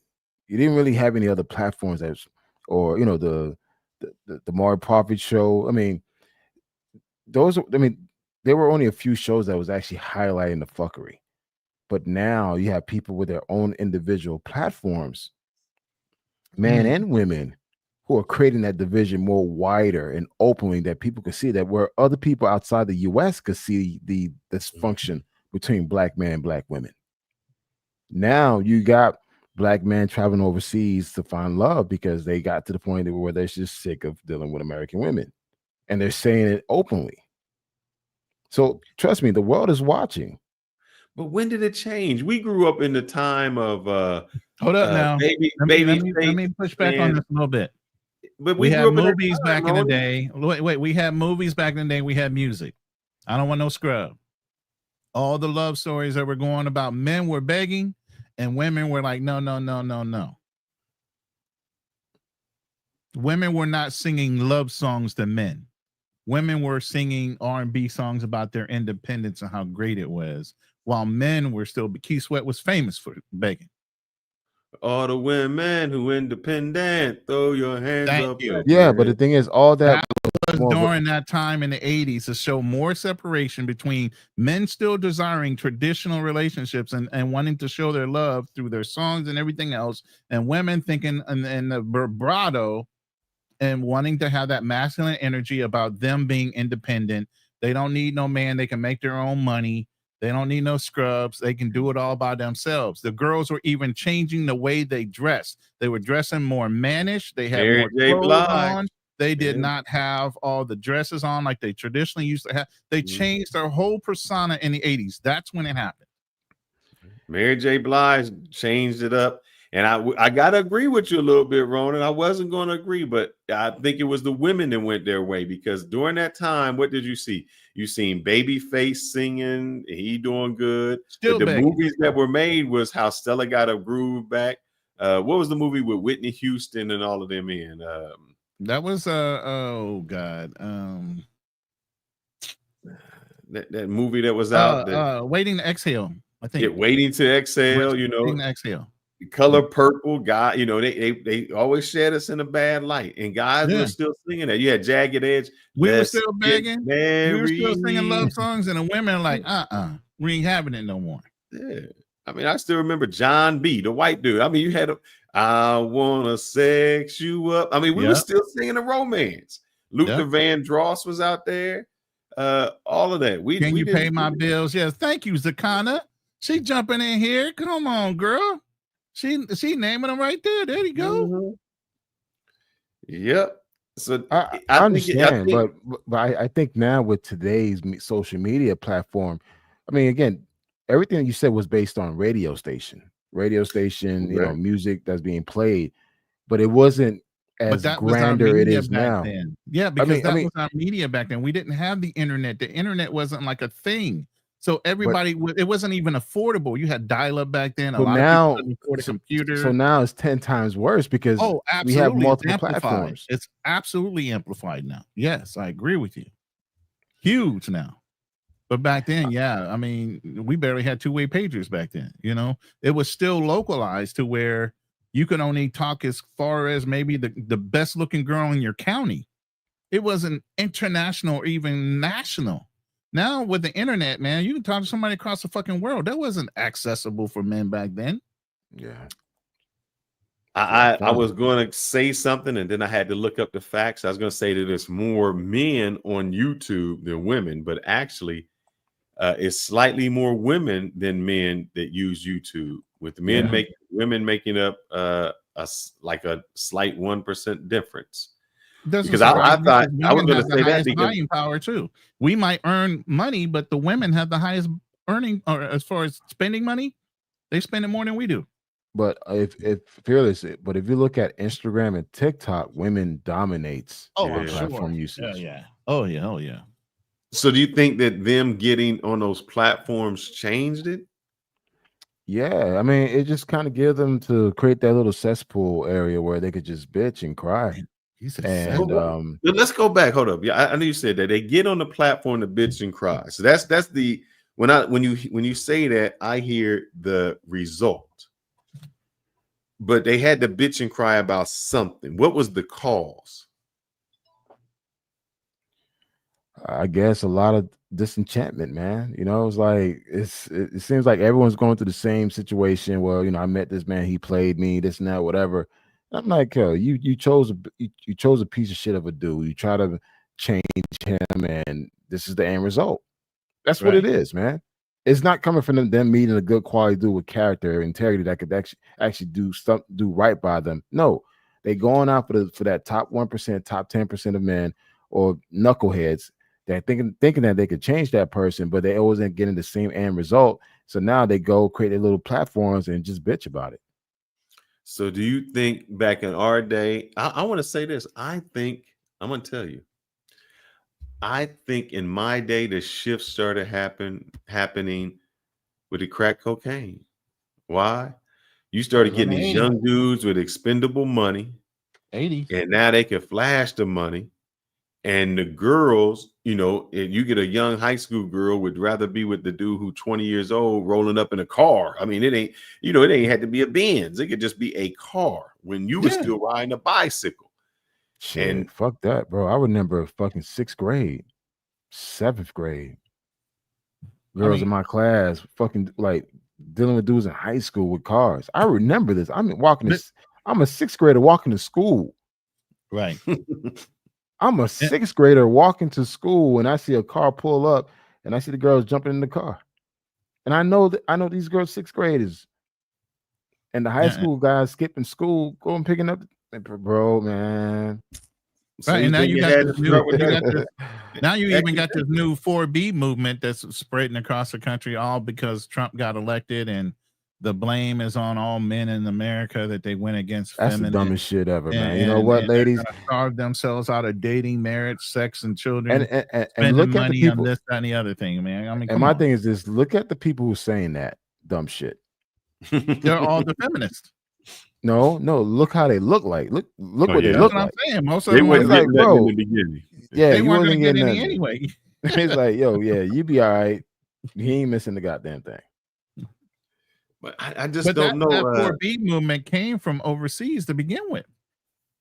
It started in Korea and China. But look, So now it's already over here.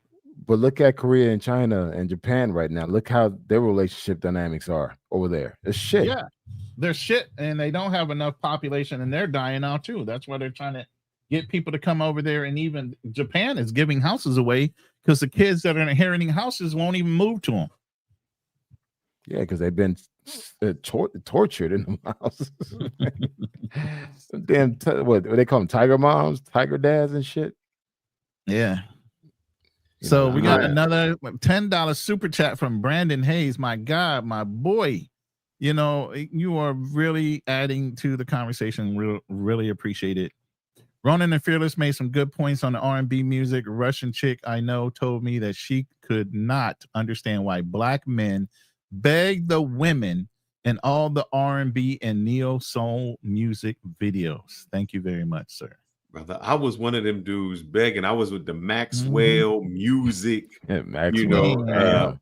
You know, You Maxwell don't used to understand, break back in the that day, we down. had to make mixtapes. Remember, you had to Music make a Soul mixtape Child. or burn a CD in order to have all the consecutive songs that you wanted to play on a night I'm while not- you're trying to take a girl out or have a good dinner. You had these mixtapes that you used to have to make.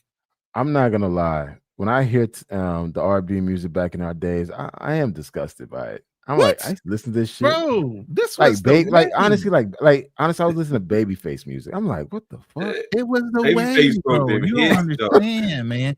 I Girls mean- were throwing their panties on the stage for this dude. You don't No, understand. but I'm just saying that, like, if you listen to the lyrics, like now, you know, I'll pay listen to your as bill a grown as man. soon as I get home from work. Yeah, dude, I'm just just listen to these lyrics back in the 80s and 90s. I'm like, oh hell fuck no. That shit would not get no play in today's radio. Because for one, the dudes they ain't doing that shit. Ain't nobody feeling that shit no more, huh? Ain't nobody begging for shit no more. Like, fuck that bitch. I ain't doing that shit. Dudes are telling Know what I'm women saying? shit, you gotta pay me. I mean, it was good. You know, think about it. Man, Maxwell was a bad brother back then. Eric Benet, all of those guys. I mean, we was saying we was going to do a lot. We was simping. We was simping hard. A house is not a we were home, mixing. brother. That's what I said. Man, I used to Hair make is the just biggest a chair. with a big ass and a motherfucking cape on my back, man. I used to try to save every fucking hoe out there. Who was Captain that? Save a hoe for real. What was my man's name? The computer dude. I want to be your man. Look. Ron I used to Isley. get them lyrics and be singing it to the Yeah. girl. You know. Yeah. You put your Right. phone up to you. I don't Those know were about the that. days, yes. You You put don't your phone up understand. to The what is it? emotion from the songs, but you get But this, hey guys, do you know one thing I've noticed? Most of the R&B singers tend to be abusers. You never noticed that? oh my god, why you gotta go negative on us, man? Come No, on, we were I'm having a just good saying, but time no, for a second, man. but Come I mean, on. no, but seriously, look You at over there like being a Debbie Downer. I can't no, even no, say but Debbie Downer. I'm gonna say but a I'm Bruce just saying, Downer. if you look at most of these R&B singers, they tend to be some of the most abusive men out there. Oh my god. No, but just, no, not even that. But just think Now about. listen. Now this is back in the 40s and 50s. I know which guys you're Dude. talking about. And those were the old school R&B Shit, singers, 80s like, and 90s. like what is his name? Jerry Lyman or something like that. There was a whole bunch of old school, like the Pips and shit. Them motherfuckers were beating the shit out of chicks back then and singing love songs. and singing love songs. Yeah. But we don't. What you could, you know, what you can't do today. But what was You can't have a group, man. You can't have a Jodeci, Ike Boyz Turner II Men, beating the hell out of damn NSYNC. Tina. Yeah, but none of those guys who singing them love songs, you know, that Jodeci, you know, I can't live without you. Them dudes was begging. They was begging on there. Shit, Man, Man, we Keith was Sweat listening to had some some Megan good songs. Thee. Man, you don't understand. I throw a Keith Sweat song on, bruh. It was Tell me guaranteed. why. Yes, it was Why? guaranteed, bro. You don't understand. There were certain songs that would just touch a girl's soul. Nah, If man. you I'm had a, down on bended that's why we had knee. mixtapes back in the day. We had mixtapes back in the day, man. We had all Hey, the right and that's songs. why, if you notice, that genre of music is dead. It's dead. Yeah. It's dead. Name one Unfortunately, top R&B right. singer right now. Dang. It's Drake. I mean, you know, it's hip hop. There's no None of nothing them about sing that. like that. And half the rappers are mumble rappers. They can't even rap. No, rap is dying already. It's dying. Rap is dying. It's no longer the number one art form anymore. It's now Afro music and Latin music. Fucking reggaeton. Rap music died already. It's dying right now. We grew up in the term when we was in. Me and Rona had a good time. We was in without, you know, we down without Be Sure. We was out Be Sure. What's my man's name? Listen. I'm gonna tell you a secret. They said back in the day, light skinned niggas fell out. We never fell out. We just let y'all have your shine for a little bit, but we were still getting in the background. Best believe. We were. All right. Hey, I'm someone gonna said tell you- Usher. Usher's not a top R&B singer anymore. Nah. He's I'm still gonna in the tell you one game, but dude- he's just making his money off of his prior hits. Live shows. Yeah, live like- shows hits. Yeah. I'm gonna tell you one dude I listened to the album maybe recently, maybe about a year ago, and I was like, damn, man, this brother was in it. Brian McKnight. Oh, Brian McKnight. And I'm he was in the all movie. what is it? I'm crying out or something like that. Oh man, that brother's One Last Cry. yeah, one last cry. One last cry.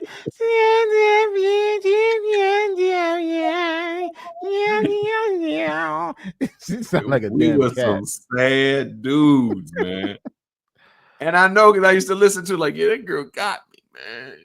It's crazy.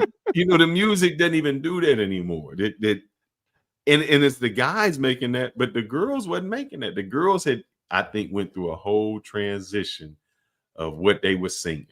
You know, Dude, today a young dude get his heart broken, man. He listening to trap music. Go fuck that bitch. Dog. Fuck that bitch. Fuck her cousin and her mama, dog. Fuck all that shit.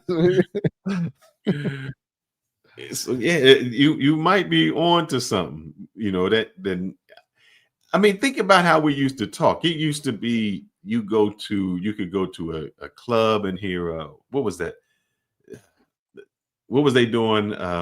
Like the black dudes would just do the poem. What do they call it back then? Oh, God damn it! And they would do it to music. Yeah, or like they would just go in and do the they would be open mic night, and they would do the poems on the stage and stuff like that.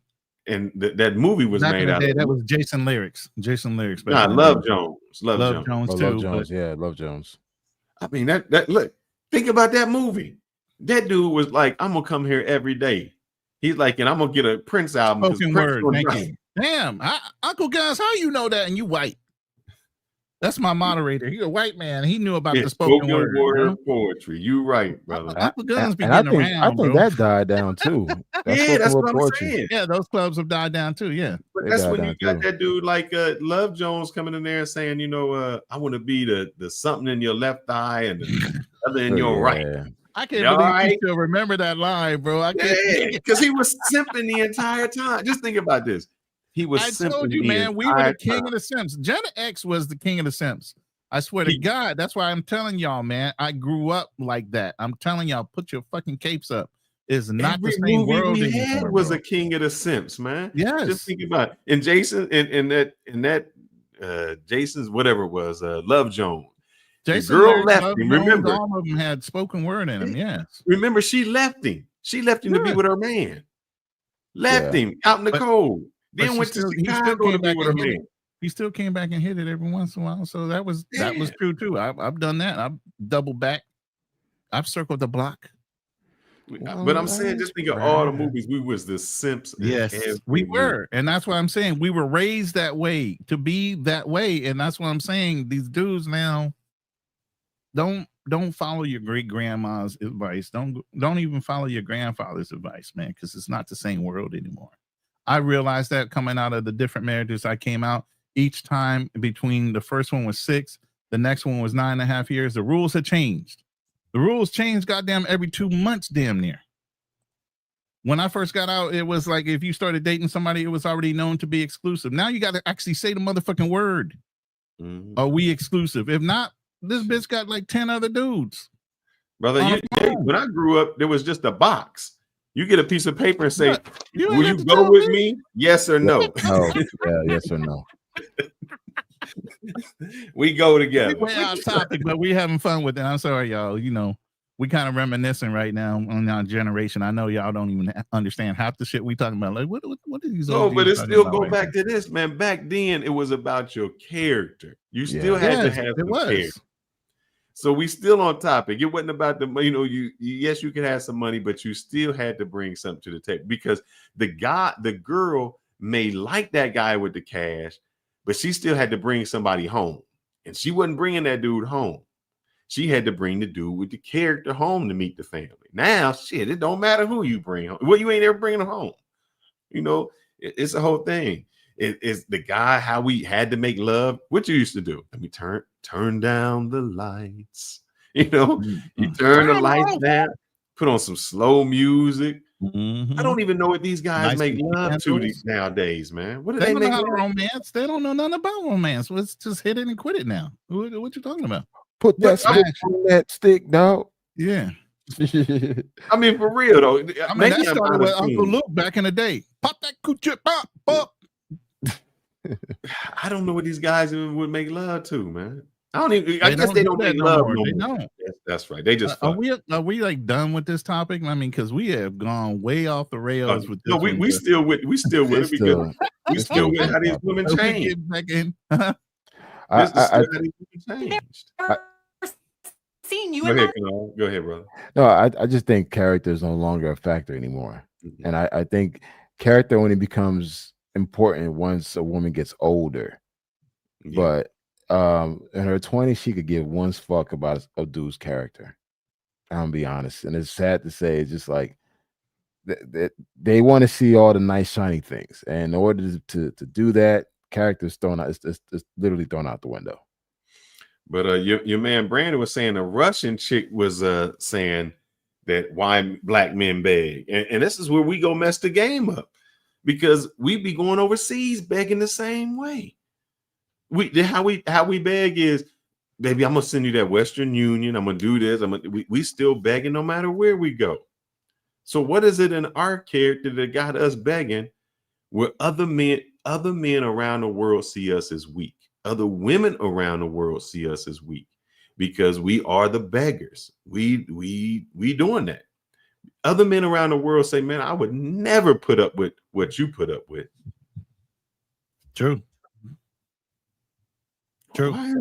But I'm gonna tell you this.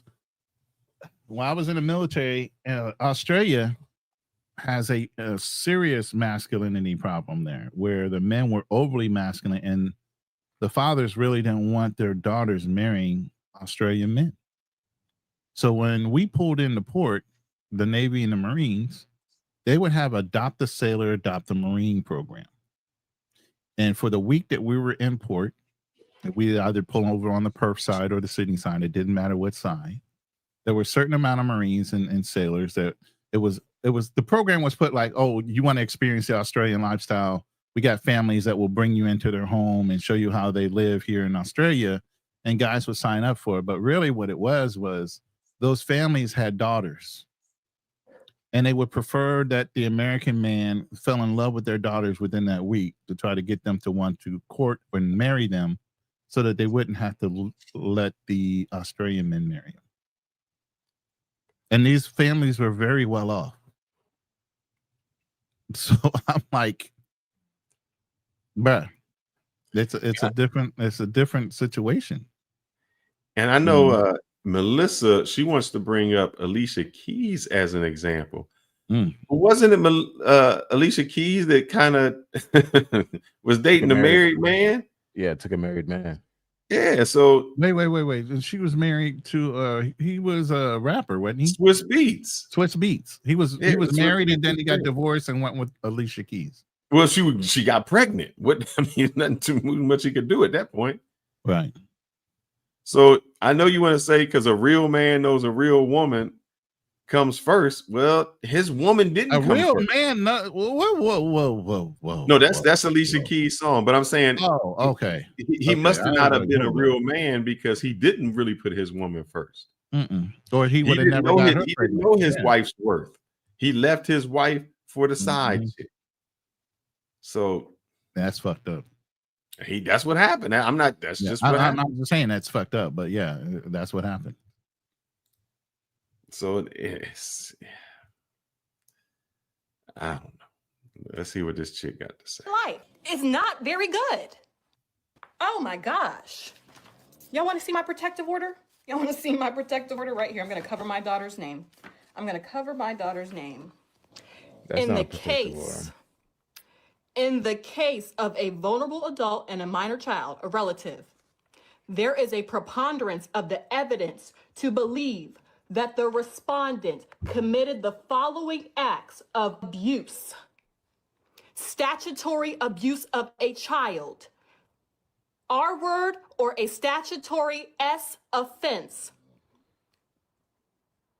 Father has been coming into two-year-old That's all and suggestive. That has 4-year-old nothing to do with daughters' actual facts. rooms and SAing them. This is from the judge. There's That is the not case from a number. judge. It That's matches what's on the records. record. There's the proof. There's Yeah. the proof. The judge didn't say it. She said that to the That's judge. what was on the record as far as being reported. That was not on any judgment. They haven't had a case yet. Yeah, Well, the that's guy what I'm would be saying. in jail.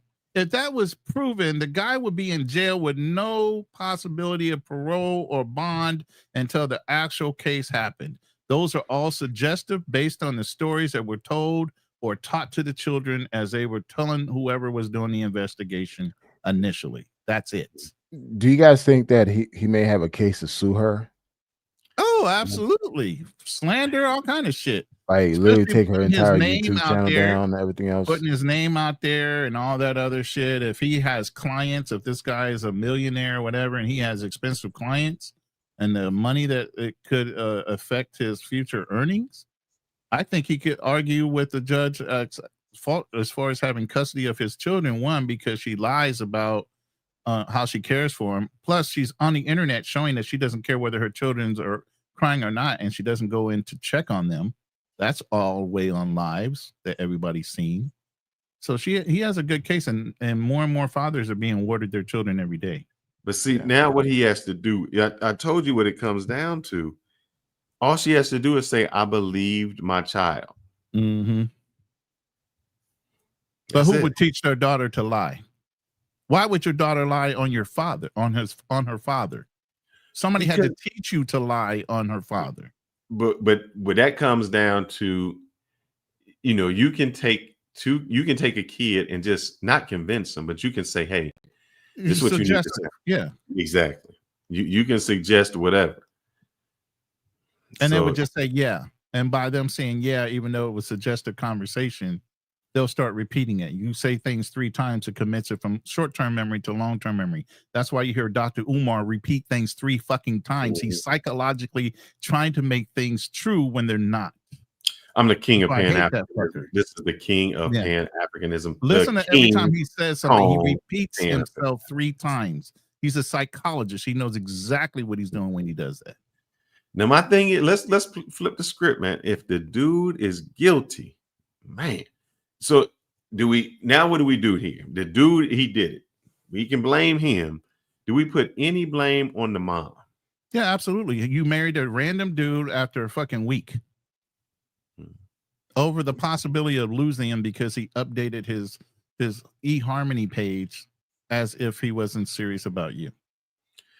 And do you think, because what she said in there is my dad has been coming into my room, meaning it would seem to me through that word that this would not have been the first time it seemed to be a pattern. I'm just going by But what here's she. yeah. But let's explain this away. Okay, my dad's been coming in the room. How do you know he hasn't been coming in the room? No. Hold on. Listen. Let me finish. How do you know he hasn't been coming in the room to give them a bedtime story at night? No, but that's not where I'm going, Roland. What I'm saying is the part of coming into the room means over a period of time. My question would be, why would the mother just be noticing something now if this happens over a period of time? Because you've seen her on film sitting there having a whole YouTube channel or whatever the fuck she was doing with her makeup, listening to kids fussing in the background. That's how. She's proven her own case of how incorrect she is as a parent. You're not going to go respond to your kids yelling or screaming because you're on a live, and she'll come back and say, "Oh, I'm on a live right now. Please don't disturb me." And she said, "I hate when they're disturbing me." She said he was watching them. So, that's another thing. He was actually watching the children while she was on a live or something. She said, "Oh, even the dad isn't there." So he may be the primary caregiver. That may be it. But how could he be if he's wealthy and she doesn't work and he basically makes the money? He's still. And this is where you start getting with the beta male syndrome and all the accepting things he allowed this woman to do. You're a father of listen. You're a father of high means. You make a lot of money. I don't care how much money you make. This woman is spoiled. She even says it herself on several of the videos I brought up. She's been spoiled to death by this man and showing her how much he cared about her. Obviously, he has a lot of money, but he's still taking time out of his busy schedule to spend time with his children while his wife is off fucking around on a goddamn internet channel trying to grow her business when she doesn't really fucking need to work. Makes sense out of this. So when I say primary caregiver, I mean he's probably showing the most affection. That's one. And here's the difference between being a trophy wife and being a wife. To her, trophy wife is I got to get on the internet and I got to get followers and let them know what I'm doing. I'm sorry, a trophy wife and a mother. That's the word I want to use. The difference between a trophy wife and a mother. The trophy wife has to get on, show everybody what she's doing, do this. The mother is the person taking care of the kids. So she'd rather be a trophy wife than a good mother. Why didn't she just hire a British au pair or a fucking nanny or something? The hell? Why would she have to? Because she's got money. If you're that rich, why wouldn't you flaunt it to the nth degree? Go hire a fucking nanny to watch your kids. Yeah, that'd be stupid. I wouldn't go for that if I'm here. That's what the hell you home for. Well, I'm gonna hire somebody else to watch my kids and you home all day. Because she's a kept princess in her own fucking mind. Let's see what this kept princess got to say. There's the proof. I'm done. That's all. I'm done. I'm done. And it's like when she said, "I dare," like, how dare on you? her page for about Like, 20 minutes, and within 20 minutes of her having it up, I downloaded it. I was like, hold up, she might delete this off of here. Let me hurry up and download it. And so I hurried up and downloaded it, and then by the time I went live, she had already deleted it off her page. So because she sounded stupid. I pray for protection of those little girls. And at this point, they're still assuming the father has done everybody something. gets the healing that they need. This is a very complicated story, but this is what happens when you bring certain details to the internet. Yeah, exactly. Especially when you bring such serious allegations to the internet and you leave it very, very vague, and it goes viral, and it makes people want to dig for more. And I feel like, the length that people are digging may be a little bit too far, but she has to understand that the way that she did her video, it made a lot of people have a lot of questions. It was like, wait, huh? Mm-hmm. Wait, what happened? So she left it on that cliffhanger. And to me, in my opinion, I felt like she was setting up for a series, you know, Exactly. to I keep agree. this going and going and going. And it backfired. Now, if this is her story, she wants to monetize on her story. I don't have an issue with her monetizing on her story. That's her Monetizing life. on her story It's what and the she went GoFundMe through. page. Get the hell out of here with If that she shit. wanna make This is a coins woman off of protecting it, another woman I at don't this look at point. her any type of way. But the way that she set up the story and she left it on a cliffhanger, which to me seemed like it was a cliffhanger so that she can leave the people, you know, keep feeding pieces and building on the story and running up the check. It backfired, and it made people look for those missing pieces of the story and try to figure this out, because some of it, from what she said, it's like, wait, huh? You know, it left a lot of people like, wait a minute, hold on, let me see what else is going on. You know what I mean? Exactly. So unfortunately for her, it backfired, and it's turning into a mess. And at the end of all of this, the kids are in the middle. Yeah. The kids are thrown all over the internet. There are so many people sharing her kids' pictures. There's tons Yeah. of See, pictures that's of what her I'm talking about. children all. That's what you shouldn't do. And this reminds me of the dude. I don't know if y'all watched the dude Cooley Fugazi. Talked about stepmoms and stuff. Yeah, this reminds me of him, where he says something and he says all this stuff, and then people do this research and dig, and then it's like coming back to haunt you. Now you got to spend all your time trying to backtrack, manipulate, change what you said, finesse what you said. It just gets dirty. Then now, you know, and I can't say anything about his wife and kids, but now you just put them in the spotlight to be like, your kids don't look like yours. They look like they white. They white daddy and white. And then it just becomes you just put your kids on Jump Street for fame and fortune. And that's you know, I can understand you want to make it, but your kids really didn't ask for that. Posting a picture is different, but they put them as movie stars in it. Yeah, I don't know. I don't know. Maybe, you know, if the kid wants to be, you know, I don't know. Maybe today's age, that's where it's at. But when people take their kids, you know, and now you're exploiting their kids, you know, my thing is this. I always grew up and we had 3 rules in the hood. You don't mess with somebody's wife, you don't mess with their kids, and you don't mess with their money. And facts. And I'm gonna say this, man. I think a lot of people are gonna get touched. This whole social media thing, people forgot because, you know, you probably live in another state. You don't know how crazy that person is to go find you, that you were talking shit about his wife. You posted his kids on a platform, talk shit about him. You don't know what that mental state of that man or woman will go to find you. Yeah. And take your life. I'm telling you, I'm saying it right now. You're going to hear social media influencers getting popped. I'm telling this right now because they taking this shit now to a whole new level where people forgot how it is to get punched in the face. And I think it's going to get violent offline. Because for me, if anyone would do that to me, dude, knowing my crazy ass, I'm going to find you.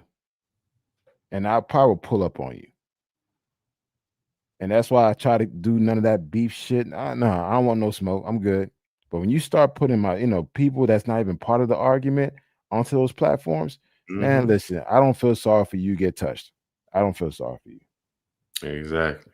And Rona know my beef. And I said, man, if I ever find out who tried to dox me, not even me, my wife, oh man. They don't have to worry about it. I'm gonna do it the ski mask way. You're gonna never see me coming.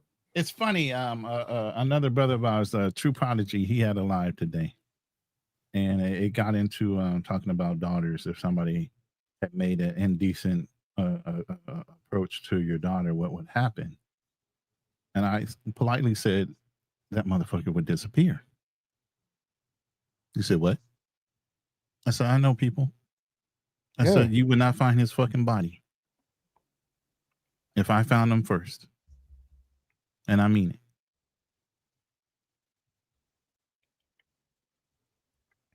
People just forgot how real it is outside of social media. I think people live their lives so much on social media that they forgot what the real world will do to certain people. And that's why, like, all these gossips and, you know, sipping tea shows and beef shows, smoke shows. Yeah. Man, I'm telling you, look, someone's gonna get got. And I don't have no problem. We can always argue and debate the subject or whatever. It's when you, I ain't gonna lie. That's why I know we're in a group on WhatsApp. That's why when they post certain things, like they even posted today and one show was going on, I never even comment on it. Like, so what? I don't care what y'all saying about that person and what they did somewhere. And it's like, it just becomes stupid to me. Y'all having an internet beef, man, about, I don't even know what y'all beefing about. Dude, I see it all the time. And the thing is, the people who do all this beef and shit can't even throw hands. You can't even throw hands. And you doing all this beef, all this stupid shit. I'm like, man, look, man, this shit could go real fast. Mm-hmm. And the thing is, people forgot how real things are. And it's in due time, like I said, you're gonna hear some people getting knocked off.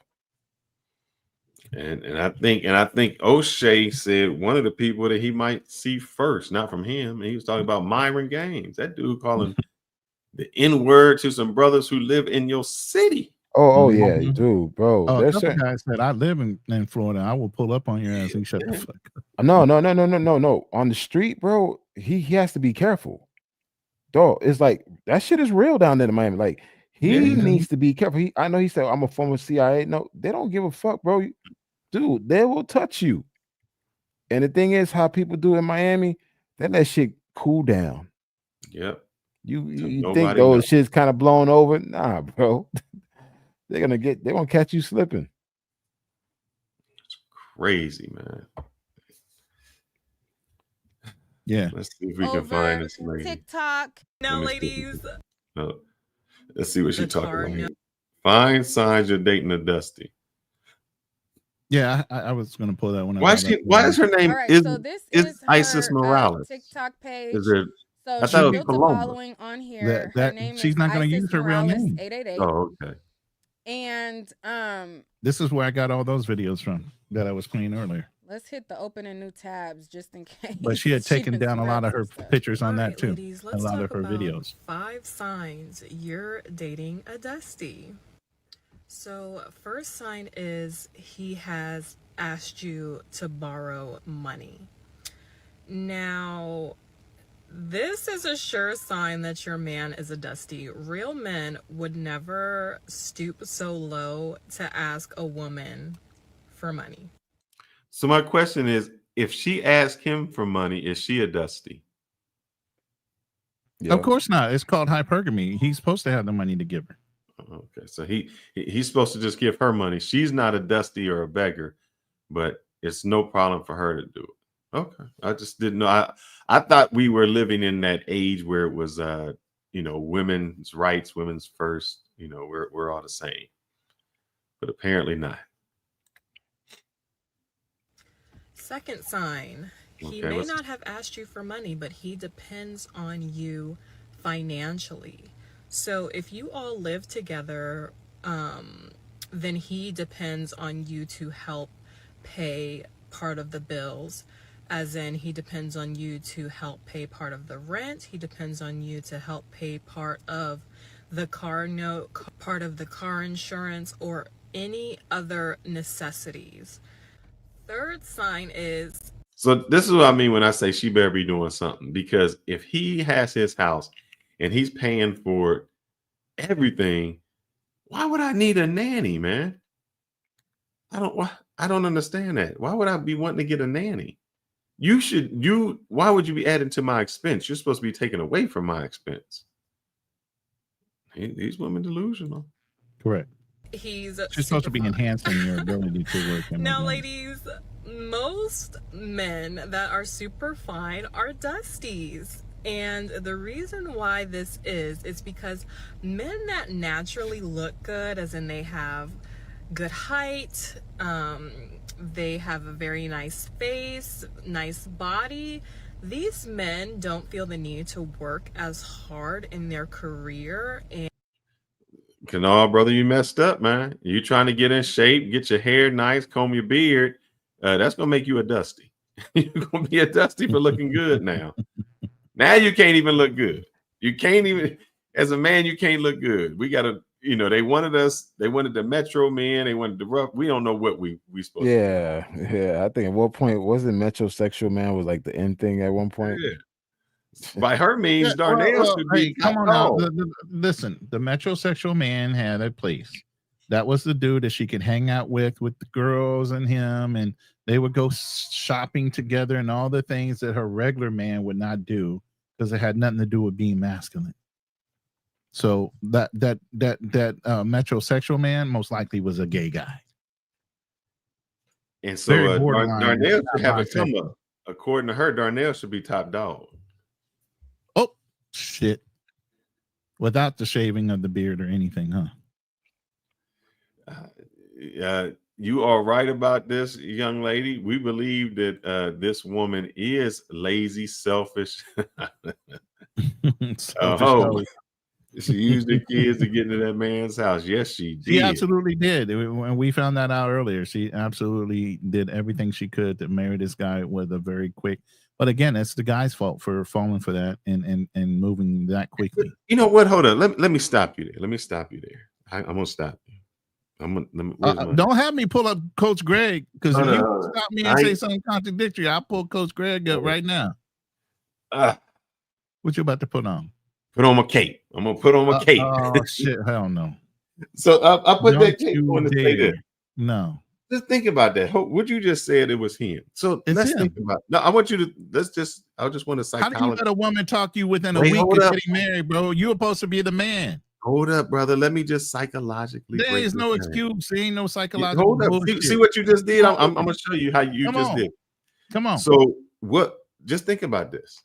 There was a time, if a man stepped up and said, I'm going to take responsibility, I'm going to take this woman, I'm going to take her kids, I'm going to do that. He was the responsible man. He was the man you looked up for, because you're talking to a goddamn stepdaddy. What the hell are you talking about? Hold up. There was a time when that would happen. When a guy would take over the whole family. I was that dude. You talking to him. I did that. And what I'm saying is, there was a time when we looked at you with honor. We looked at you with respect. Now what we're saying is, if you do something hell like to that, the no, run. So what changed in the men to say that is no longer honorable to be that man? Because we just said you dumb. And in a sense, why are we calling him dumb? Because he was the responsible man? No, he's dumb. Why? He wasn't being responsible. He was being irresponsible. Let's not get our words mixed up. Why was he being irresponsible? One, as a man of means, you should not marry a woman without vetting her. He didn't vet her. Not only did he not vet her, he actually committed to her in marriage within about a week or so. So what we're saying is his intentions were noble. Right. Listen, if you listen to the Coach Greg thing and all the other things that was being said, she vetted his ass, though. She made sure he had money. She made sure that he had all the right requirements for her to marry her. He didn't do none of that for himself. How are you considering yourself a man if you act irresponsible like that? Let me ask you this. I've been around and I've talked to girls, and I have, what would be the word I would use? Coerced. I must use the word coerced because I can't think of it. I coerced them out of them panties. Coerced? Talked them out could be sweet nothings. I mean, there's a whole bunch of ways. I mean, whatever you want to do it. Lied to them. I did whatever it needed to do to get them panties off of. He right? said whatever it took. That's what we do as guys. We say that. So you gonna tell me you ain't tell the girl something that she wanted to hear so you could drop them draws? In that case, who is the bad person? What do you mean? Was she? Hold up. Let me put it this way: Was she a bad girl because she believed my lies and how I manipulated her, or was I the bad person by lying to her or manipulating? Okay, so you got the red cape on right now because it sounds like you're defending her action. Hold up. No, because I'm going back to this. You just said the man, so I'm saying I'm blaming the man. Absolutely. Hold up. Listen to what I'm saying. Okay. Let's go back to. So I'm giving you the other option. What option? Who in the scenario that I gave you that I talked the draws off a girl, was she the bad person or was I the bad person? Okay, first of all, how can you talk the jaws off of any woman that was not already ready to have sex with you? Because we all know women control. Wait. I'll let you talk. We all know women control access to sex. Men control access to marriage. So he had the control when it came to marriage or whether he wanted to agree to marry the woman. The woman can actually give you sex without any other commitment aside just giving you sex because she desires you. No, I did not. I'm answering the question. There is no yes or no answer. You're asking a tricky question, and I'm giving you the facts that women control access to sex. So a woman cannot give you sex whether you talk it to her or not. She knew she wanted to have sex with you within 3 to 5 seconds of fucking meeting you. She just didn't know when. She just didn't know when. And you said just enough, and you didn't fuck it up to where you got the panties. Because plenty of dudes were already in the mix and was going to get the panties until they opened their mouths and said a little too much and lost the fucking opportunity. Well, let's say this. I took the girl's virginity because I said, I love you and I want to marry her. But I didn't do it. I had no intention of loving her. I never let her go. So I'm saying is who is the manipulator? Who's at fault, her or me? Her for playing possum. Oh man, you just asked. I know. I'm saying, but she knew she wanted to have sex. Stop it. She knew she wanted to have sex. It wasn't grape. So if it wasn't grape, then she was willing to give it to her. And there's Zakana is sitting there agreeing with me, another female, saying it was her. She played possum. She knew what she wanted. She was hunting a man that had a wealth. And when she approached him, even though she tried to play the innocent one, because I played a video prior to say that she should be acting like you're a Dusty, even though she knew you have money. So she already knew the game of playing like she wasn't interested to the dude, even though she was. That's why I gave you guys context. Let me ask you another question. That's why I gave you guys context, so you understood this woman is conniving. She already had a game plan set up in her head. She knew the guy had money. She did the background check and anything other. She was playing innocent, but she knew exactly what the fuck she wanted. Let's take every scenario that you just said. Now, everything you just said, let's say I agree with. Okay. Then if there's a case where I am looking for money, I'm looking for a come up, and somebody scams me. Scam how? Be specific. Scams me to take my money out. I fell for the Ponzi scheme with Bernard, whatever. I fell for the, hey, I'm going to, somebody calls me from the IRS and I'm going to do this. I fall for it. Who's at fault? The scammer or the scammy? The scammy for falling for the scam. Then why don't the scammy go to jail? And why does the scammer go to jail? Ask the question again, because that didn't make any sense. If I scam you out of your money, which is a fraud, and you will go to jail. I'm a fraud. Okay. All right. But you fell for the fraud. In order for me to scam you, you had being naive is all of a sudden a crime, and he's supposed to go to jail too for being naive. Now you're getting somewhere, because I'm going to use that same thing when I said who is the blame with the girl. So for her being naive, for her being naive and me manipulating her, come on now. She went in with a preconceived notion. Did you not hear the video I played earlier? Not her. I'm saying for me having sex with a girl. We're not talking about this specific chick. We're just talking random chicks in general. Yes. Okay. In general. So let me ask you something. Do you not think when you walk up to a girl, like I said, a girl knows within 15 seconds, maybe a minute, whether she's going to sleep with you or not? You know why? Because she's assessing everything you're fucking wearing. She's assessing the way you look. She's assessing the clothes you wear. She's assessing whether your fucking nails are done. She assessed the fucking way that you carry yourself. She's assessing everything about you before you opened your mouth. Mm-hmm. So at the end of the day, if she chooses to sleep with you, it's because everything was perfect in her eyes that she wanted to sleep with you, and you were still desirable to her, and you didn't open your mouth and say something fucked up to throw yourself out of the eligibility and the opportunity. But remember, I manipulated her to do it. I told her I wasn't married, but I'm married. I told her that I ain't had no kids. Whatever I told her to get there, I manipulated her to get it. She didn't care. It's not her first rodeo. She didn't care. So, women are not logical like that. They work on emotion. You're thinking. But I say, I guess, I was saying that to say this because it seemed like you was putting the blame on the man, and I'm saying it seemed like I am. Sometimes we put the blame on the man when he was the mark. He was the mark, but he should not have been the mark. He should have not been so weak and susceptible to the woman, no matter how beautiful she was. He should have still took the time to fucking assess her, vet her, especially when he had so much to lose at his higher value status. She was a woman that had already had 2 to 3 children. She wasn't nobody that was somebody that should have been considered right off the bat within a week without having some kind of evaluation. He doesn't know who the baby daddies are. He's never met them. He doesn't know the fucking history. You're talking about within a fucking week. You're a multimillionaire. You're just going to marry a random ass woman without doing any kind of background checks. Come on, man, stop. So I'm just saying. I'm playing devil's advocate. Why do you think it says a fool and his money, not hers? A fool in his money, because we are the dumb motherfuckers that will fall for some stupid shit where a fucking female will not. That's why they reference a male in that fucking phrase. But we say, we always reference males. No, we don't always reference. We always, anytime we're gonna say, it's male. We say, and even if we reference God, we reference a man. Right. So we can say that.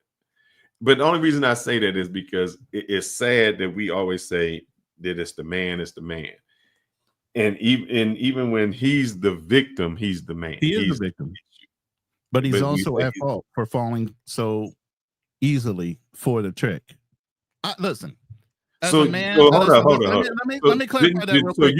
Before you re-ask the question, let me clarify what I'm saying. All right. As a man, I'm responsible enough to know when I've been shaded and I've been taken advantage of, it was my fucking fault for falling for it. I've invested in fucking Ethereum. I was in an Ethereum mining group. I thought it was the greatest thing. I was going to use it to supplement my income as another income stream while I traveled around the world. Okay. I fell into a scheme where I lost $7,000. Did I blame the person that fucking led me into it, or did I blame myself? I blame myself. Because at the end of the day, that's what men do. We take blame for the things that we make mistakes on for not properly taking the steps to analyze what the fuck we were doing.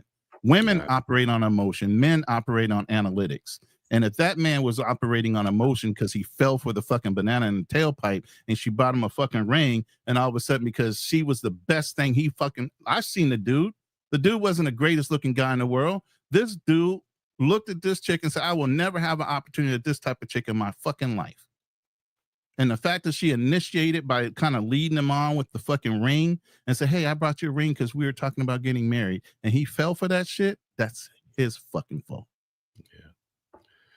Well, it's our fault that we've been on for almost 4 hours.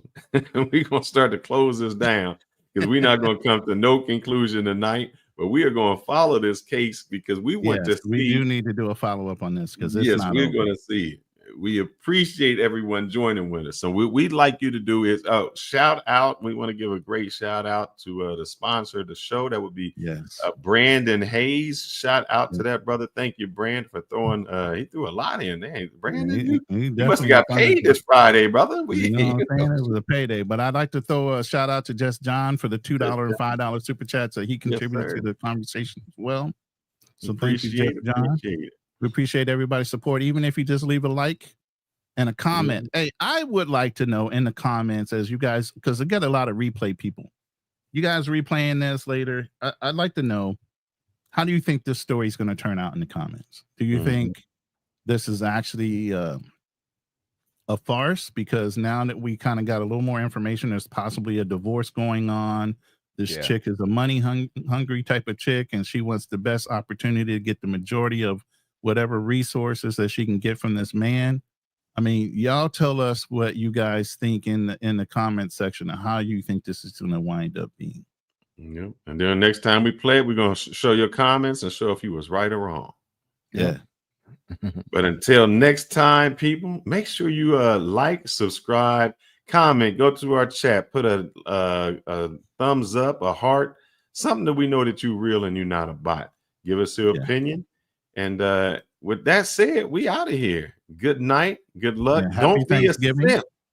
Happy Thanksgiving. Stop being simp.